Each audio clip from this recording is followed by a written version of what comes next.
Egg normally ತಿಂಗಳು release ಆಗಬೇಕು. ಆ ಟೈಮ್ನಲ್ಲಿ ಹಸ್ಬೆಂಡ್ ವೈಫ್ ಸೇರಿದರೆ ನ್ಯಾಚುರಲ್ ಆಗಿ ಟ್ರೈ ಮಾಡಿದರೆ ಪ್ರೆಗ್ನೆನ್ಸಿ ಬರುತ್ತೆ. PMOSನಲ್ಲಿ ಅದೇ ಆಗ್ತಾ ಇಲ್ಲ. ಸೊ ಆಗೋದು ಅನ್ನೋದು ಸ್ವಲ್ಪ ಜನಕ್ಕೆ ಬರೀ ಸಿಂಪಲ್ ಮೆಡಿಸಿನ್ಸ್ ಕೊಟ್ಟರೆ ಸಾಗುತ್ತೆ, ಸ್ವಲ್ಪ ಜನಕ್ಕೆ ಲೈಫ್ ಸ್ಟೈಲ್ ಚೇಂಜಸ್ ಒಂದೇ ಮಾಡಿದ್ರೂ ಸಾಕಾಗುತ್ತೆ, ಸ್ವಲ್ಪ ಜನಕ್ಕೆ ಸ್ವಲ್ಪ ಅಡ್ವಾನ್ಸ್ ಟ್ರೀಟ್ಮೆಂಟ್ಸ್, ಫರ್ಟಿಲಿಟಿ ಟ್ರೀಟ್ಮೆಂಟ್ ಕೊಡಬೇಕು, IUI IVF. ಸಾಧಾರಣವಾಗಿ ಈಗ ಹೆಣ್ಮಕ್ಳು ಪ್ರೆಗ್ನೆಂಟ್ ಆಗಿಲ್ಲ ಅಂತ ಹೇಳಿದಾಗ ಅವಳ ಮೆಂಟಲ್ ಸ್ಟ್ರೆಸ್ನ ನೀವು ಡೀಲ್ ಮಾಡ್ತೀರಿ. ಆದರೆ ಇವಾಗ 50% ಅಷ್ಟು, ಆಲ್ಮೋಸ್ಟ್ 40 to 50% ಮೆನ್ ಇನ್ಫರ್ಟಿಲಿಟಿ ಕೇಸಸ್ಗಳು ನೀವು ನೋಡ್ತಿರ್ಬೇಕಾದ್ರೆ ಅವರ ಮೆಂಟಲ್ ಸ್ಟೇಟಸ್ ಹೇಗಿರುತ್ತೆ? ಸುಮಾರು ಜನಗೆ ಬರೇ ನಾವು ಸ್ವಲ್ಪ ಮಾತ್ರೆ ಕೊಟ್ಟಿದ್ರೆ ಸಾಕಾಗುತ್ತೆ, ಸ್ವಲ್ಪ ಜನಗೆ ಮಾತ್ರೆನೂ ಕೊಡೋದು ಬೇಡ, ಅವ್ರಿಗೆ ಬರೀ ಲೈಫ್ ಸ್ಟೈಲ್ ಚೇಂಜ್ ಮಾಡಿಬಿಟ್ಟು ಈ ಡೇಸ್ ಫರ್ಟೈಲ್ ವಿಂಡೋ ಅಂತ ಕರಿತೀವಿ, ಆ ಫರ್ಟೈಲ್ ವಿಂಡೋಸ್ನಲ್ಲಿ ನೀವು ಟ್ರೈ ಮಾಡಿರಿ, ಎಲ್ಲ ಸರಿ ಇದೆ, ಬೇಸಿಕ್ ಟೆಸ್ಟ್ಗಳು ನಿಮ್ಮಿಬ್ರದ್ದು ಚೆನ್ನಾಗಿದೆ, ನೀವು ಈ ಥರ ಟ್ರೈ ಮಾಡಿ ನೋಡ್ರಿ, ಆಗಿಲ್ಲ ಅಂದರೆ ಬನ್ನಿ ಅಂತ ಹೇಳ್ತೀವಿ. ಅವರು ಲೈಫ್ ಸ್ಟೈಲ್ ಚೇಂಜ್ ಎಲ್ಲ ಮಾಡಿಬಿಟ್ಟು ಕರೆಕ್ಟಾಗಿ ಅವರು ನ್ಯಾಚುರಲ್ ಆಗಿ ಟ್ರೈ ಮಾಡಿಬಿಟ್ಟು ಆಮೇಲೆ ಪ್ರೆಗ್ನೆಂಟ್ ಆಗಿಬಿಟ್ಟೆ ಬಂದುಬಿಡ್ತಾರೆ. And what you tell about egg freezing? We have so many women who are walking in, young girls who are walking in. We have many TV personalities, film actresses, ಅವರು ಬಂದ್ಬಿಟ್ಟು eggs freeze ಮಾಡಿಸ್ಕೊತಾ ಇದ್ದಾರೆ. ನಿಮಗೆ ಫರ್ಟಿಲಿಟಿಗೆ help ಆಗುತ್ತೆ ಅಂತ ಹೇಳ್ಬಿಟ್ಟೆಲ್ಲ ತುಂಬ social ಮೀಡಿಯಾದಲ್ಲೂ ಕೂಡ ಸಿಗುತ್ತೆ. ಇದ್ರ ಬಗ್ಗೆ ನೀವೇನು ಹೇಳ್ತೀರಿ? There is no shortcut to anything in life ಅಲ್ವಾ. ಇದು ತುಂಬ ಡೇಂಜರಸ್ ಅನಿಸುತ್ತೆ ನನಗಂತೂ. ನೀವು ನಂಬಲ್ಲ, ನೀವು ನಿಮಗೆ ಗೊತ್ತಿದ್ದವ್ರು NRIsಗೆ ಕೇಳ್ರಿ, ಅಲ್ಲಿ ನಾನ್ ಇಂಡಿಯನ್ಸ್ನು they ask for Indian doctors, because ಅವ್ರು ಅಷ್ಟು ಸೂಪರ್ ಆಗಿ ಇರ್ತಾರೆ, ಅಷ್ಟು ಹಾರ್ಡ್ ವರ್ಕಿಂಗ್, ಅಷ್ಟು ಟ್ಯಾಲೆಂಟೆಡ್, ಅಷ್ಟು ಎಕ್ಸ್ಪೀರಿಯನ್ಸ್ಡ್ ಅಂತ ಅವ್ರಿಗೂ ಗೊತ್ತು. So India is one of the top when it comes to medical field.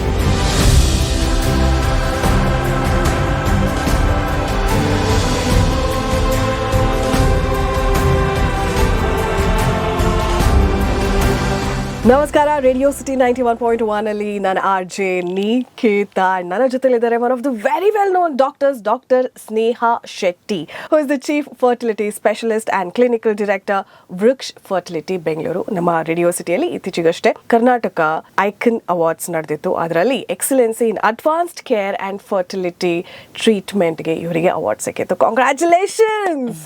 Thank you so much. So Shetty ಅವರೇ, ಹೇಗಿದ್ದೀರಿ? ನಾನು ಆರಾಮಿದ್ದೀನಿ. ನೀವು ಹುಟ್ಟಿರೋದೆಲ್ಲ? ನಾನು ಹುಟ್ಟಿದ್ದು ಎಲ್ಲ ಹೈದ್ರಾಬಾದ್ನಲ್ಲಿ, ಬಟ್ ಎಲ್ಲ ಎಜುಕೇಷನ್ ಎಲ್ಲ ಮದುವೆ ಆಗಿದ್ದು, ಹಸ್ಬೆಂಡ್ ಫ್ಯಾಮಿಲಿ ಎಲ್ಲ ಇಲ್ಲೇ. ಸೊ ಐ ಆಮ್ ಕನ್ನಡ ಹುಡುಗಿ, ಕನ್ನಡತಿ, ಕನ್ನಡ ಡಾಟರ್ ಇನ್ ಲಾ. ಹಾಗೆ ವೆರಿ ನೈಸ್. ನಾನು ಸೂಪರ್ ಆಗಿದ್ದೀನಿ. As you see me, weather ಎಲ್ಲ ಸ್ವಲ್ಪ ಏರುಪೇರು ಆದರೂ ಕೂಡ ಹೆಂಗೋ ಮ್ಯಾನೇಜ್ ಮಾಡ್ಕೊಂಡಿದ್ದೀವಿ. I think that is what ನಾವು ಆಫರ್ ಮಾತಾಡ್ತಾ ಇದ್ವಲ್ಲ, ಎಷ್ಟೋ ಜನ ನೀವು ಡೆಲಿವರಿ ಮಾಡಿಸ್ತೀರಿ, ಆದರೆ ಸ್ವಂತ ನಮ್ಮ ಹೇಳೋ ವಿಚಾರ ಇಸ್ ತುಂಬ ಸುಲಭ ಅನ್ಸುತ್ತೆ, ಆದರೆ when we go through that's really difficult ಅಂತ. Yes completely.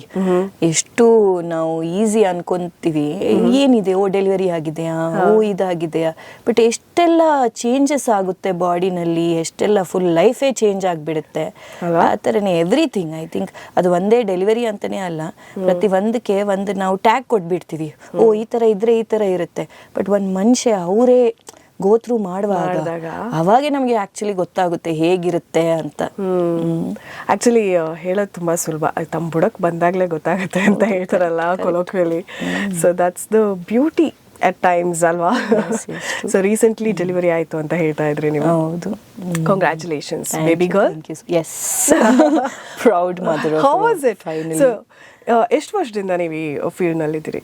So it's been almost more than 10 years now. Almost going to be 15 years ಈ ವರ್ಷನಲ್ಲಿ. ಸೊ ಈ 15 ವರ್ಷನಲ್ಲಿ ಎಷ್ಟೋ ಡೆಲಿವರೀಸ್ ಮಾಡಿದ್ವಿ, ಎಷ್ಟೋ ಫರ್ಟಿಲಿಟಿ ಇಶ್ಯೂಸ್ ಅದು ಇದು ಟ್ರೀಟ್ ಮಾಡಿಸಿದ್ವಿ. I have been a fertility patient myself. This is the first time I am telling it out there. So I have gone through my own fertility battles also. ಅದಾದಮೇಲೆ when I had my first pregnancy, it was twin boys. So ಆವಾಗ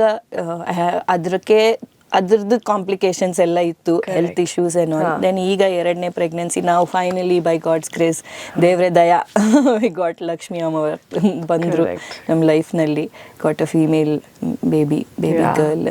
ನಾವು ಡಾಕ್ಟರ್ನೇ ದೇವರು ಅಂತ ಹೇಳ್ತೀವಿ, ನೀವು ಕೂಡ ದೇವ್ರೇ ದಯಾ ಅಂತ ಹೇಳ್ತಿದ್ರಿ ಅಲ್ವಾ. ಸೊ 14 ವರ್ಷ ನೀವು ಬೇರೆಯವರಿಗೆ ಡೆಲಿವರಿ ಎಲ್ಲ ಮಾಡಿಸಿದ್ರಿ. ಅವರ ನೋವುಗಳನ್ನೆಲ್ಲ, ಆಸ್ ಐ ನೋ, ವೃಕ್ಷ್ ಫರ್ಟಿಲಿಟಿಯ speciality with doctor Sneha Shetty is, ಸುಮ್ಮನೆ ಹಾಗೆ ನೀವು IVF ನ ಹೇಳೋದಿಲ್ಲ, ಅಥವಾ ಸುಮ್ಮನೆ ನೀವು ಪೇಷಂಟ್ನ ಟ್ರೀಟ್ ಮಾಡಿ ಹಾಕಿ ಕಳಿಸೋದಿಲ್ಲ. ನೀವು ಅವ್ರ ಜೊತೆ ಕುತ್ಕೊಂಡು ಒಬ್ಬ ಫ್ರೆಂಡ್ ಕೂಡ ಆಗಿರ್ತೀರಿ ಅಂತ ಹೇಳ್ಬಿಟ್ಟು ನಿಮಗೂ ಅದು ಇಂಪ್ಯಾಕ್ಟ್ ಆಗೋದಿಲ್ವಾ ಮನಸ್ಸಿಗೆ? ತುಂಬ ಜಾಸ್ತಿ ಆಗುತ್ತೆ.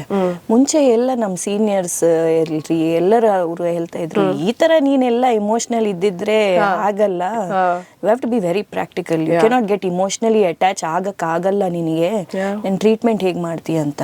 ಬಟ್ ನಂದು ಐ ಫೀಲ್ ಅದು ನನ್ನ ಸ್ಟ್ರೆಂತ್. ದ ಮೂಮೆಂಟ್ ನಾನು ಕನೆಕ್ಟ್ ಆಗಿದ್ರೆ, ಬಿಕಾಸ್ ನಾನು I have also gone through the same journey, fertility issues ಎಲ್ಲ ಇತ್ತು. ಸೊ ನನಗೂ ಗೊತ್ತು ಹೇಗಿರುತ್ತೆ ಅಂತ. ಈ ಸೈಡ್ ಕೂತ್ಕೊಂಡಿದ್ರೆ, ಪೇಷಂಟ್ ಥರ ಕೂತ್ಕೊಂಡಿದ್ರೆ ಹೇಗಿರುತ್ತೆ ಏನು. ಸೊ ನಾನು ಪ್ರತಿಯೊಬ್ಬರ ಜೊತೆ ಒಂದು ಇಮೋಷ್ನಲ್ ಕನೆಕ್ಷನ್ ಆಗಿಬಿಡುತ್ತೆ. But you have to understand, my personal is separate. ನನ್ನ ಕ್ಲಿನಿಕಲ್ ಜಡ್ಜ್ಮೆಂಟ್ಗೆ ಅದು ಕ್ಲೌಡ್ ಆಗಲ್ಲ. ಈಗ ನಮ್ಮ ಲೈಫ್ನಲ್ಲಿ ಒಬ್ರು ಫ್ರೆಂಡ್ ಇರಬೇಕು, ನಿಮ್ಮ ಜೊತೆ ಅವರು ಕ್ಲಿಯರ್ ಆಗಿ ಮಾತಾಡಬೇಕು, ನಿಜ ಹೇಳಬೇಕು, ಯಟ್ ಅವ್ರು ಕಂಪ್ಯಾಷನೇಟ್ ಕೈಂಡ್ ಆಗಿ ಇರಬೇಕು, ಕರೆಕ್ಟ್ ಅರ್ಥ ಮಾಡ್ಕೋಬೇಕು, ನೀವು ಹೇಳ್ತಾ ಇದ್ದದ್ದು ಅವರು ಕೇಳಬೇಕು, ಮತ್ತೆ ಅವ್ರು ಕರೆಕ್ಟ್ ಆಗಿ ಎಕ್ಸ್ಪ್ಲೇನ್ ಮಾಡಬೇಕು. ಆ ಥರ ಒಂದು ಫ್ರೆಂಡ್ ಇರಬೇಕು. I am that friend in their journey. I think every doctor wants to be. ಈ ಕಾಲನಲ್ಲಿ ಯಾರು ಇಲ್ಲ ಆ ಥರ, ನೀವು ಬರ್ತೀರಿ ನಾವೇನೋ ಮಾತ್ರೆ ಬರೆದು ಕೊಟ್ಬಿಟ್ಟು ಕಲಿಸ್ಬಿಡ್ತೀವಿ ಅಂತ ಆ ಥರ ಯಾರೂ ಇಲ್ಲ ನನ್ನ ಲೆಕ್ಕ ಪ್ರಕಾರ. Most of the doctors nowadays are very friendly and they try to be there as much as possible, especially fertility journey ನಲ್ಲಿ, ಬಿಕಾಸ್ ಅದು ತುಂಬ ಇಮೋಷ್ನಲ್. ಪ್ರಾಣ ಕೊಡೋದು ದೇವರೇ ಕೊಡ್ತಾರಲ್ವಾ. ನಾವು ನಮ್ಮ ಕೈನಲ್ಲಿ ಎಷ್ಟಿದೆ ಅಷ್ಟು ಪ್ರಾಬ್ಲಮ್ಸ್ನ ಐಡೆಂಟಿಫೈ ಮಾಡ್ತಾ ಇದ್ದೀವಿ. ಈ ಥರ ಇದ್ದವಾಗ ಜರ್ನಿನಲ್ಲಿ ಒಂದು ಫ್ರೆಂಡ್ ಇದ್ದರೆ, ಅದು ನಿಮ್ಮ ಡಾಕ್ಟರ್ ಆಗಿದ್ರೆ ಎಷ್ಟು ಒಳ್ಳೆದಾಗಿರುತ್ತೆ. ಕರೆಕ್ಟ್. ಒಂದು ಮಾತಿದೆ, ಡಾಕ್ಟರ್ ಹತ್ರ ಮತ್ತೆ ಲಾಯರ್ ಹತ್ರ ಯಾವತ್ತೂ ಸುಳ್ಳು ಹೇಳಬಾರ್ದು ಅಂತ. ಸೊ ತುಂಬಾ ಸತ್ಯಗಳನ್ನು ನೀವು ಇಟ್ಕೊಂಡಿದ್ದೀರಾ ಹಾಗಿದ್ರೆ. Right. So that's a beautiful thing. ಸಾಧಾರಣವಾಗಿ ಏನೋ ಒಂದು ಜನ್ಮ ಕೊಡೋದು ಅಂತ ಹೇಳಿದಾಗ ತಾಯಿ ಆಗೋದು, ತಂದೆ ಆಗೋದು, ಎಷ್ಟೋ ಜನರಿಗೆ ಅದೊಂದು ಸ್ಪೆಷಲ್ ಥಿಂಗ್. ಅದು ನಮ್ಮ ಇಂಡಿಯಾದಲ್ಲಂತೂ ದ ಟಾಪ್ ಮೋಸ್ಟ್ ಥಿಂಗ್. ಆದರೆ ಅದರದೇ ಒಂದಿಷ್ಟು ಪ್ರಾಸ್ ಅಂಡ್ ಕಾನ್ಸ್ಗಳು ಕೂಡ ಇದೆ. ಅದ್ರ ಬಗ್ಗೆ ನಾವು ಮಾತಾಡ್ತಾ ಹೋಗೋಣ. ಈಗ ಬೆಂಗಳೂರಿನಂತಹ ಒಂದು ಕಾಸ್ಮೋಪಾಲಿಟನ್ ಸಿಟಿಯಲ್ಲಿ ಸಾಕಷ್ಟು ಜನ ಗಂಡ ಹೆಂಡತಿ ಇಬ್ರು ಕೂಡ ಕೆಲಸ ಮಾಡ್ತಾರೆ. ನಮ್ಮ ಲೈಫ್ ಸೆಕ್ಯೂರ್ ಆಗಿರಬೇಕು, ನಮ್ಮ ಮಕ್ಕಳಿಗೆ ಒಳ್ಳೆ ಸ್ಕೂಲಿಗೆ ಹಾಕಬೇಕು ಅಂತ ಹೇಳ್ಬಿಟ್ಟಲ್ಲ. ಹೀಗಿರಬೇಕಾದ್ರೆ ಸಾಕಷ್ಟು ಜನ ಯುನೋ ಸಿಟಿಯ ಲೈಫ್ ಸ್ಟೈಲು ಅವರ ಫರ್ಟಿಲಿಟಿ ಮೇಲೆ ಇಂಪ್ಯಾಕ್ಟ್ ಮಾಡಬಹುದು. ಯಾಕಂದರೆ ರಾತ್ರಿ ಎಲ್ಲ ಕೆಲಸ ಮಾಡೋದಿರ್ಬೋದು, ನೈಟ್ ಶಿಫ್ಟ್ಸ್ ಇರ್ಬೋದು, ಅಥವಾ very of the time usually ಬೆಳಗ್ಗೆ ಎದ್ದು ಹೀಗೆ ಮಾಡಿ ಈ ಥರ ತಿಂಡಿ ತಿನ್ನಬೇಕು ಅಂತೆಲ್ಲ ನಾವು ಡಯಟ್ ಪ್ಲ್ಯಾನ್ನ ಕೊಡಬೇಕಾದ್ರೆ ಆ ಡಯಟ್ ಪ್ಲ್ಯಾನ್ನ ಪ್ರಾಪರ್ಲಿ ಫಾಲೋ ಮಾಡೋಕ್ಕೆ ಆಗದೆ ಇರುವಂಥದ್ದು. Right. So the life style basically ಹೇಗೆ ಇಂಪ್ಯಾಕ್ಟ್ ಆಗುತ್ತೆ ಫರ್ಟಿಲಿಟಿ ಮೇಲೆ? ನೀವು ಹೇಳಿದ ಥರ first thing is definitely Bangalore ಅಂತ ಆ ವರ್ಡ್ ಬಂದ ತಕ್ಷಣನೇ ನಮಗೆ ಗೊತ್ತು, ಬ್ಯುಸಿ ಲೈಫ್, ಕ್ರೇಜಿ ಸ್ಕೆಡ್ಯೂಲ್, ಅವ್ರಿಗೆ ಕೆರಿಯರ್ ಇಂಪಾರ್ಟೆಂಟ್ ಇರುತ್ತೆ. ಈಗಿನ ಕಾಲನಲ್ಲಿ it is not about only the man. ಹುಡುಗಿನೂ ನಮಗೆ ಮದುವೆ ಮಾಡ್ಕೊಂಡಿದ್ರು ಆಕಿನೂ ಕೆಲಸ ಮಾಡಿದ್ರೆ ಚೆನ್ನಾಗಿರುತ್ತೆ, ಆಕಿನೂ ಓದ್ಕೊಂಡಿದ್ರೆ ಚೆನ್ನಾಗಿರುತ್ತೆ. ಮುಂಚೆ ಎಲ್ಲ ಹುಡುಗಿ ಮನೆಯಲ್ಲಿ ಅಡುಗೆ ಮಾಡಕ್ ಬರುತ್ತಾ, ರೌಂಡ್ ಇರುತ್ತಾ ಚಪಾತಿ, ಈಗ ಆತರ ಏನು ನಿಮ್ಗೆ ಹಂಗೆ ಕೇಳಿದ್ರ? God's grace no. ಸೊ ಹಾಗೆ we all want girls also to be educated. ಈಗ ನನಗೂ ಹುಡುಗಿ ಇದೆ, I want my daughter to be the best in everything, whatever she likes ಅಲ್ವಾ. ಹಾಗೆ ಪ್ರತಿಯೊಬ್ಬರಿಗೆ ಹಾಗೆ ಇರುತ್ತೆ. ಸೊ ಆ ಥರ ನಾವು ಕೆರಿಯರ್ ಮುಂದಕ್ಕೆ ಇಡ್ತಾ ಇದ್ದೀವಿ. ಮದುವೆ ಆಗೋದೇ ಡಿಲೇ ಆಗ್ತಾ ಇದೆ. ಮದುವೆ ಆಗಿದ್ದಾದ್ಮೇಲೆ ಇಮಿಡಿಯೇಟ್ ಆಗಿ ಯಾರು ಚಲೋ ಮಕ್ಕಳು ಮಾಡೋಣ ಅಂತ ಯಾರು ಅನ್ಕೊಂತ ಇಲ್ಲ. ಫಸ್ಟ್ ನಾವು ಸ್ವಲ್ಪ ಸೆಟಲ್ ಆಗಲಿ, ಆಮೇಲೆ ನಾವು ಪ್ರೆಗ್ನೆನ್ಸಿ ಪ್ಲಾನ್ ಮಾಡೋಣ. ಫೈನಾನ್ಸಸ್ ಇರಲಿ, emotionally, mentally, let us understand each other. ಸ್ವಲ್ಪ ಅರ್ಥ ಮಾಡ್ಕೊಂಡಿದ್ದಾದ್ಮೇಲೆ ಪ್ಲಾನ್ ಮಾಡೋಣ ಅಂತನೂ ಇರುತ್ತೆ. ಸೊ ಆ ಥರ ಪ್ರೆಗ್ನೆನ್ಸಿ ಪ್ಲಾನಿಂಗೇ ಡಿಲೇ ಆಗ್ತಾ ಇದೆ. ಸೊ ದೋ ನಮ್ಮ life in Bangalore is fast paced. Biological clock ನಮ್ಮ ಒಳಗಡೆ ಏನು ದೇಹನಲ್ಲಿ ನಡೀತಾ ಇದೆ ಅದು ನೀವು ಚೇಂಜ್ ಮಾಡೋಕ್ಕಾಗಲ್ಲ. ಅದು ಹೇಗೆ ನಡಿಬೇಕು ಹಾಗೇ ನಡೀತಾ ಇದೆ. ಸೊ ನೀವು ಏಜ್ ಹೇಗೆ ಹೆಚ್ಚಾಗುತ್ತೋ ಫರ್ಟಿಲಿಟಿ ಅನ್ನೋದು ಡಿಕ್ಲೈನ್ ಆಗುತ್ತೆ. ಎಗ್ ಕ್ವಾಲಿಟಿ, ಸ್ಪರ್ಮ್ ಕ್ವಾಲಿಟಿ ಅದೆಲ್ಲ ಡಿಕ್ಲೈನ್ ಆಗೇ ಆಗುತ್ತೆ. ಸೊ ಡೆಫಿನೆಟ್ಲಿ ಅದಕ್ಕೆ ನೀವು ಇನ್ನೂ add on life style. Correct. ಮುಂಚಿನ ಆಹಾರನಲ್ಲಿ ಈಗಿನ ಆಹಾರನಲ್ಲಿ ಎಷ್ಟು ಡಿಫ್ರೆನ್ಸ್ ಇದೆ. ಈಗ ನಾವು ಊರಿಗೆಲ್ಲ ಹೋಗಿದ್ರೆ ಅಲ್ಲಿಂದ ಮೀನು ತಿಂದ್ರೂ ಇಲ್ಲ ಬರೀ ನೀವು ಅನ್ನ ಸಾರು ತಿಂದ್ರೂ ಅದ್ರದ್ದು ರುಚಿನೇ ಬೇರೆ ಅಲ್ವಾ. ಇಲ್ಲಿಂದ ಎಷ್ಟು ಡಿಫ್ರೆನ್ಸ್ ಇರುತ್ತೆ.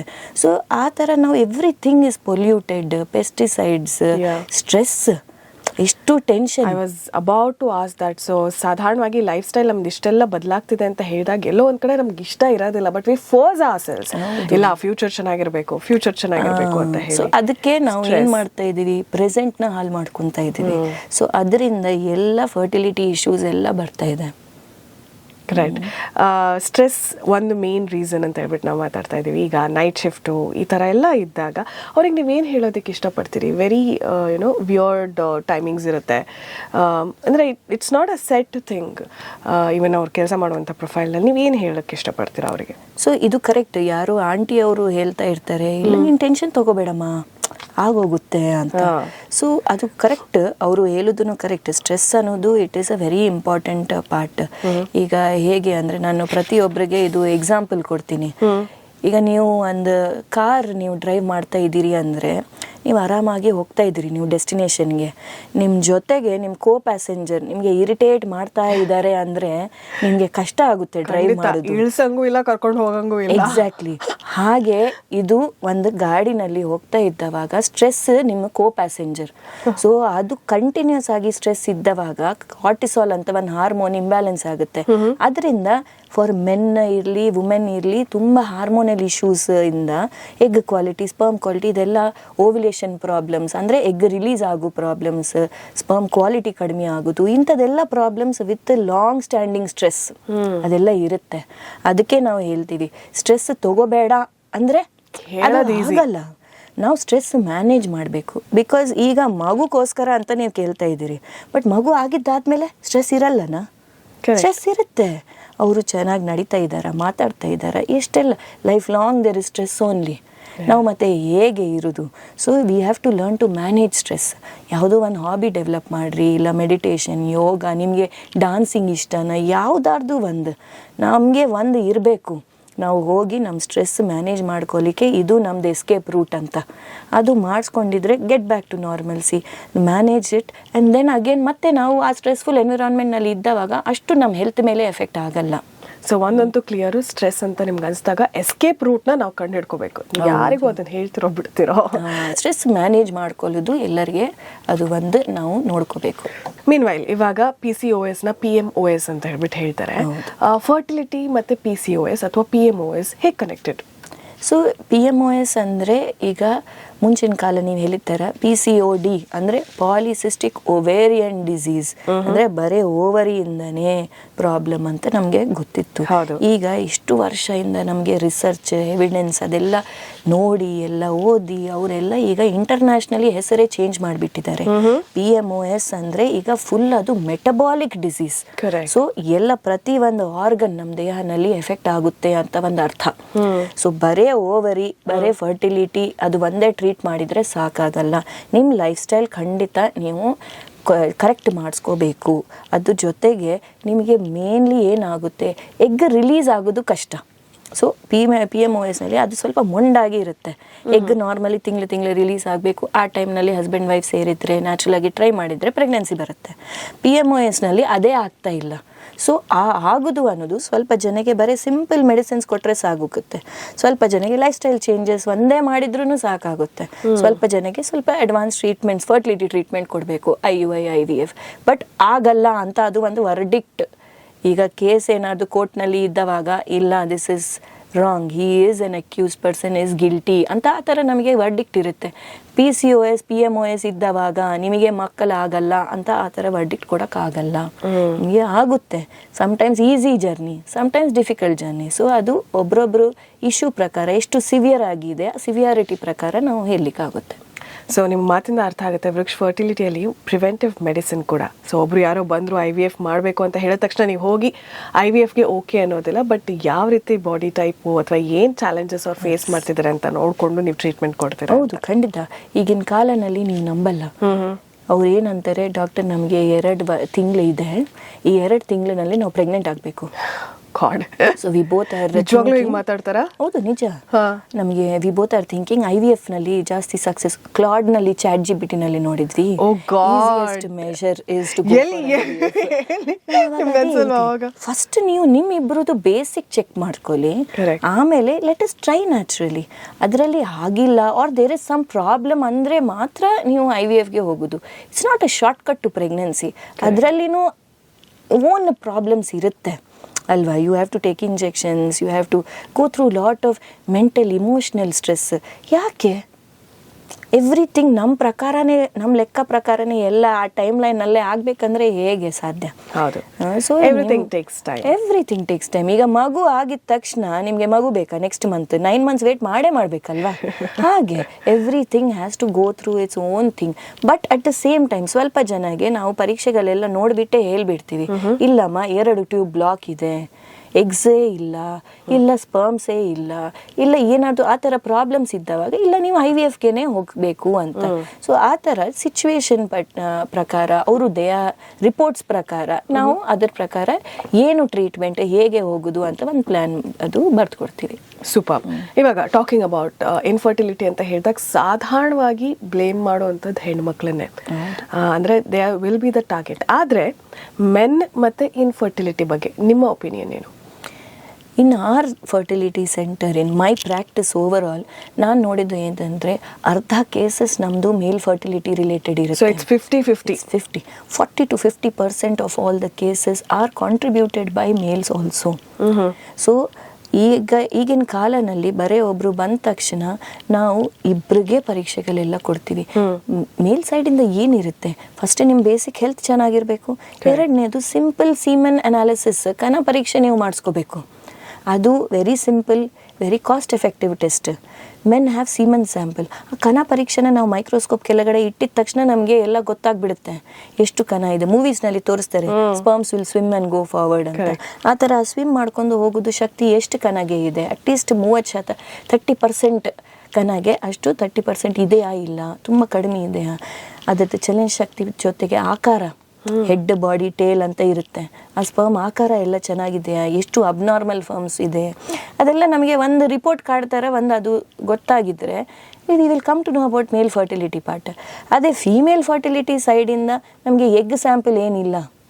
So we have to do a series of blood test. But at the same time ಇದು ಮಾಡಿಲ್ಲ ಅಂದರೆ ನಮಗೆ ಅರ್ಥನೇ ಗೊತ್ತು. ಕರೆಕ್ಟ್. ಈಗ ನಾವು ಕ್ಲಾಪ್ ಮಾಡಬೇಕಂದ್ರೂ 2 hands ಆರ್ ಈಕ್ವಲಿ ರಿಕ್ವೈರ್ಡ್. ಹಾಗೆ ಮೇಲ್ ಫರ್ಟಿಲಿಟಿ ಅಷ್ಟೇ ಇಂಪಾರ್ಟೆಂಟ್ ಇವ್ಯಾಲ್ಯೂಯೇಟ್ ಮಾಡೋದು. ಆ್ಯಂಡ್ ಮುಂಚಿನ ಕಾಲ ಥರ ಈಗ ಆ ಥರ ಏನೂ ಇಲ್ಲ, ಇಬ್ಬರು ಜೊತೆಗೇನೆ ಬರ್ತಾ ಇದ್ದಾರೆ. ಹಿಂದಿನ ಕಾಲನಲ್ಲಿ ಬದಲಾವಣೆ ನೋಡೋದಕ್ಕೆ ಖುಷಿ ಆಗುತ್ತೆ. ಹೌದು, ಈ ಥರ ಪ್ರೋಗ್ರಾಮ್ಸ್ ಇಂದನೂ ಎಜುಕೇಷನ್ ಅವೇರ್ನೆಸ್ನು ಬರ್ತಾ ಇದೆ. So people are coming. ಅವ್ರ ಜೊತೆಗೆ ಒಂದು ದಾಂಪತ್ಯ ಕಪಲ್ ಥರನೇ ಬಂದುಬಿಟ್ಟು ಎಲ್ಲ ಟೆಸ್ಟ್ಗಳೆಲ್ಲ ಮಾಡಿಸ್ಕೊತಾ ಇದ್ದಾರೆ. ಸಾಧಾರಣವಾಗಿ ಈಗ ಹೆಣ್ಣುಮಕ್ಳು ಪ್ರೆಗ್ನೆಂಟ್ ಆಗಿಲ್ಲ ಅಂತ ಹೇಳಿದಾಗ ಅವಳ ಮೆಂಟಲ್ ಸ್ಟ್ರೆಸ್ನ ನೀವು ಡೀಲ್ ಮಾಡ್ತೀರಿ. ಆದರೆ ಇವಾಗ 50% ಅಷ್ಟು, ಆಲ್ಮೋಸ್ಟ್ 40 to 50% ಮೆನ್ ಇನ್ಫರ್ಟಿಲಿಟಿ ಕೇಸಸ್ಗಳು ನೀವು ನೋಡ್ತಿರ್ಬೇಕಾದ್ರೆ ಅವರ ಮೆಂಟಲ್ ಸ್ಟೇಟಸ್ ಹೇಗಿರುತ್ತೆ, ಯಾವ ರೀತಿ ಅವ್ರ ಇಮೋಷನಲ್ ಸ್ಪೇಸಲ್ಲಿ ಅದು ಹೇಗಿರುತ್ತೆ? ಈಗ ಒಂದು ಕಪಲ್ ಬಂದ ತಕ್ಷಣ I am also guilty of that. Mainly I use to ask, ನೀವು ಹೇಗಿದ್ದೀರಿ ಮಾ, ಆರಾಮಿದ್ದೀರಾ, ಹಿಂಗೆ ಯಾವಾಗ ಪೀರಿಯಡ್ ಬಂದಿದೆ, ಅದು ಇದು ಅಂತ ಕೇಳ್ತಾ ಇದ್ದೀವಿ. ನಾವು ಯಾವಾಗಲೂ ಹಸ್ಬೆಂಡ್ಗೆ ನೀವು ಹೇಗಿದ್ದೀರಿ ಅಂತ ನಾವು ಅಷ್ಟು ಕೇಳಲ್ಲ. ಬಟ್ ಒಂದು ಅರ್ಥ ಮಾಡ್ಕೊಳ್ಳೋದು ಏನು ಇಲ್ಲಿ ಅಂದರೆ ಅವ್ರಿಗೂ ಅಷ್ಟೇ ಇಂಪ್ಯಾಕ್ಟ್ ಆಗುತ್ತೆ. ಕರೆಕ್ಟ್. ದೋ ಅವರು men should be strong, they should not CRY, ಆ ಥರ ಎಲ್ಲ ಇರುವಾಗ ಅವರು ಜಾಸ್ತಿಯಾಗಿ ಅವರು ಎಕ್ಸ್ಪ್ರೆಸ್ ಮಾಡೋದಿಲ್ಲ. ಯಾಕಂದರೆ ಅವರು ಹೆಂಡತಿಗೋಸ್ಕರ ಸ್ಟ್ರಾಂಗ್ ಆಗಿ ಇರಬೇಕಲ್ವಾ. ಬಟ್ ಅವರು ಅಷ್ಟೇ ಹೋಗ್ತಾ ಇರುತ್ತೆ. ಸೊ ಒಂದು ಮಾತು ಈ ಥರ ಕೇಳುವಾಗ ನೀವು ಆರಾಮಿದ್ದೀರಾ ಅಂದ ತಕ್ಷಣ ಎಷ್ಟೊಂದು ಜನ ನನಗೆ ಹೇಳಿದ್ದಾರೆ, ಮೇಡಮ್ ಫಸ್ಟ್ ಟೈಮ್ ಲೈಫ್ನಲ್ಲಿ ಯಾರೋ ಕೇಳ್ತಾ ಇದ್ದಾರೆ ಮೇಡಮ್, ನನ್ನ ಬಗ್ಗೆನೂ ಯಾರೋ ಯೋಚನೆ ಮಾಡ್ತಾ ಇದ್ದಾರೆ, ತುಂಬ ಸ್ಟ್ರೆಸ್ಫುಲ್ ಮೇಡಮ್ ಇದೆಲ್ಲ, ನನಗೆ ಅರ್ಥ ಆಗ್ತಾ ಇಲ್ಲ, ನನಗೇನು ಬ್ಯಾಡ್ ಹ್ಯಾಬಿಟ್ಸ್ ಇಲ್ಲ, ಯಾಕೆ ಮೇಡಮ್ ಈ ಥರ ಆಗ್ತಾ ಇದೆ, ನಾನು ಇನ್ನೇನು ಮಾಡಬೇಕು, ಅದು ಇದು ಅಂತ. ಅವ್ರದ್ದು ಮೆಂಟಲ್ ಹೆಲ್ತ್ ಅಷ್ಟೇ ಇಂಪಾರ್ಟೆಂಟ್, ಅವ್ರಿಗೂ ಕೌನ್ಸಿಲಿಂಗ್ ಅಷ್ಟೇ ಇಂಪಾರ್ಟೆಂಟ್, ಅವ್ರ ಜೊತೆ ನೀವು ಫ್ರೆಂಡ್ ಆಗಿ ಮಾತಾಡೋದು ಅಷ್ಟೇ ಇಂಪಾರ್ಟೆಂಟ್, ಅವ್ರ ಟ್ರೀಟ್ಮೆಂಟ್ ಫಿಸಿಕಲಿನೂ ಅಷ್ಟೇ ಇಂಪಾರ್ಟೆಂಟ್. ಸೊ ಅದು ಮೆಂಟಲಿ ಅವರು ಸ್ಟ್ರಾಂಗ್ ಇರಬೇಕು, ಇವರು ಸ್ಟ್ರಾಂಗ್ ಇರಬೇಕು, ಕರೆಕ್ಟ್. ಬಟ್ ಇಬ್ಬರಿಗೆ ಪ್ರಾಪರ್ ಆಗಿ ನಾವು ಸ್ಟ್ರೆಂತ್ನು ಕೊಡಬೇಕು. ಕರೆಕ್ಟ್. ಐ ಥಿಂಕ್ ಎರಡು, ಆಸ್ ಯು ಸೆಡ್, ಇಬ್ಬರೂ ಕಾರಣಕರ್ತರಾಗಿರೋದ್ರಿಂದ ಇಬ್ಬರ ಇಮೋಷನಲ್ ಸ್ಪೇಸ್ ಕೂಡ ತುಂಬ ಇಂಪಾರ್ಟೆಂಟ್ ಆಗುತ್ತೆ. ಆ್ಯಂಡ್ ಟಾಕಿಂಗ್ ಅಬೌಟ್ ವಿಮೆನ್, ಇವಾಗ ಒಂದು ಬರ್ತಾರೆ ಗಂಡ ಹೆಂಡತಿ, ಎಲ್ಲರೂ ಇವಾಗ ಆಸ್ಪಿರೇಷನಲ್ ಆಗಿರೋದಕ್ಕೆ ಇಷ್ಟಪಡ್ತಾರೆ, IVF ಮಾಡಿಸ್ಕೊಳ್ತಾರೆ. ಬಟ್ ಫೇಲ್ಡ್ IVF, ಈ 2 ಪದ ಕೇಳಿದ ತಕ್ಷಣ ಇಟ್ಸ್ ಆ್ಯಕ್ಚುಲಿ ತುಂಬ ಮಗು ಬೇಕು ಅಂತ ಅಂದ್ಕೊಂಡೇ IVFನ ಮುಂದುವರಿಸಿರ್ತಾರೆ.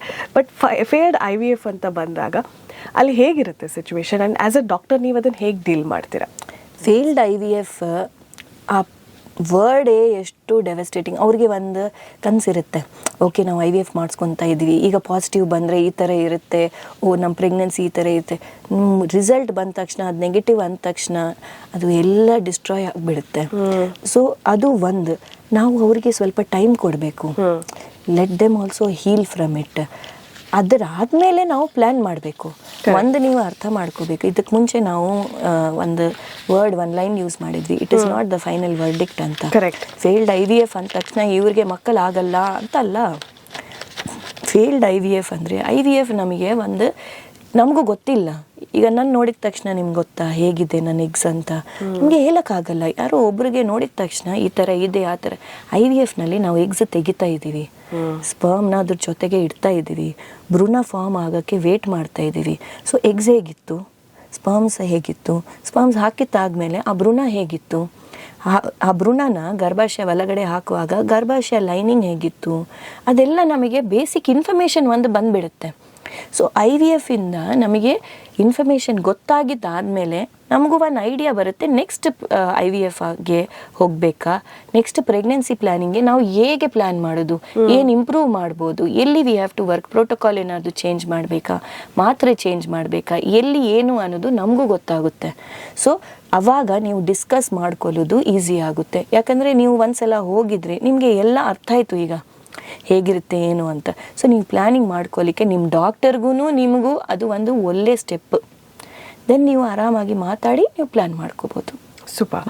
ಇವಾಗ ಫೇಲ್ಡ್ IVF ಅಂತೆಲ್ಲ ಆದಾಗ ಏನು ಮಾಡಬೇಕು ಅಂತ ಹೇಳ್ಬಿಟ್ಟಾಯಿತು. ಬಟ್ ಒನ್ ಕ್ವೆಶ್ಚನ್ ಇವಾಗ ನನಗೆ ಯಾವಾಗಲೂ ಮನಸ್ಸಿಗೆ ಬರುತ್ತೆ. ಈಗ ಫರ್ಟಿಲಿಟಿ ಅಂತ ಹೇಳಿದಾಗ ಸಾಧಾರಣವಾಗಿ ಮಕ್ಕಳಾಗಿಲ್ಲ ಅಂತ ಹೇಳಿದ ತಕ್ಷಣ IVFಗೆ ಹೋಗ್ಬೇಡ ಅಂತ ಹೇಳ್ಬಿಟ್ಟು. ಸೊ ವಾಟ್ ನೀವು ಬೇಸಿಕಲಿ ಫಸ್ಟೇ IVFನ ಸಜೆಸ್ಟ್ ಮಾಡೋದಿಲ್ಲ ವೃಕ್ಷ ಫರ್ಟಿಲಿಟಿಯಲ್ಲಿ ಅಂತ ಹೇಳ್ತಾರೆ. So how do you take that process? ಸುಮಾರು ಜನಕ್ಕೆ ಫರ್ಟಿಲಿಟಿ ಸೆಂಟರ್ ನಾವು ಹೋಗ್ತಾ ಇದ್ದೀವಿ, ಫರ್ಟಿಲಿಟಿ ಸೆಂಟರ್ ಅಂದ ತಕ್ಷಣ IVF ಹೇಳ್ತಾರೆ ಅಂತ ಇರುತ್ತೆ. ಆ ಥರ ಇರಲ್ಲ. ಸುಮಾರು ಜನಗೆ ಬರೇ ನಾವು ಸ್ವಲ್ಪ ಮಾತ್ರೆ ಕೊಟ್ಟಿದ್ರೆ ಸಾಕಾಗುತ್ತೆ.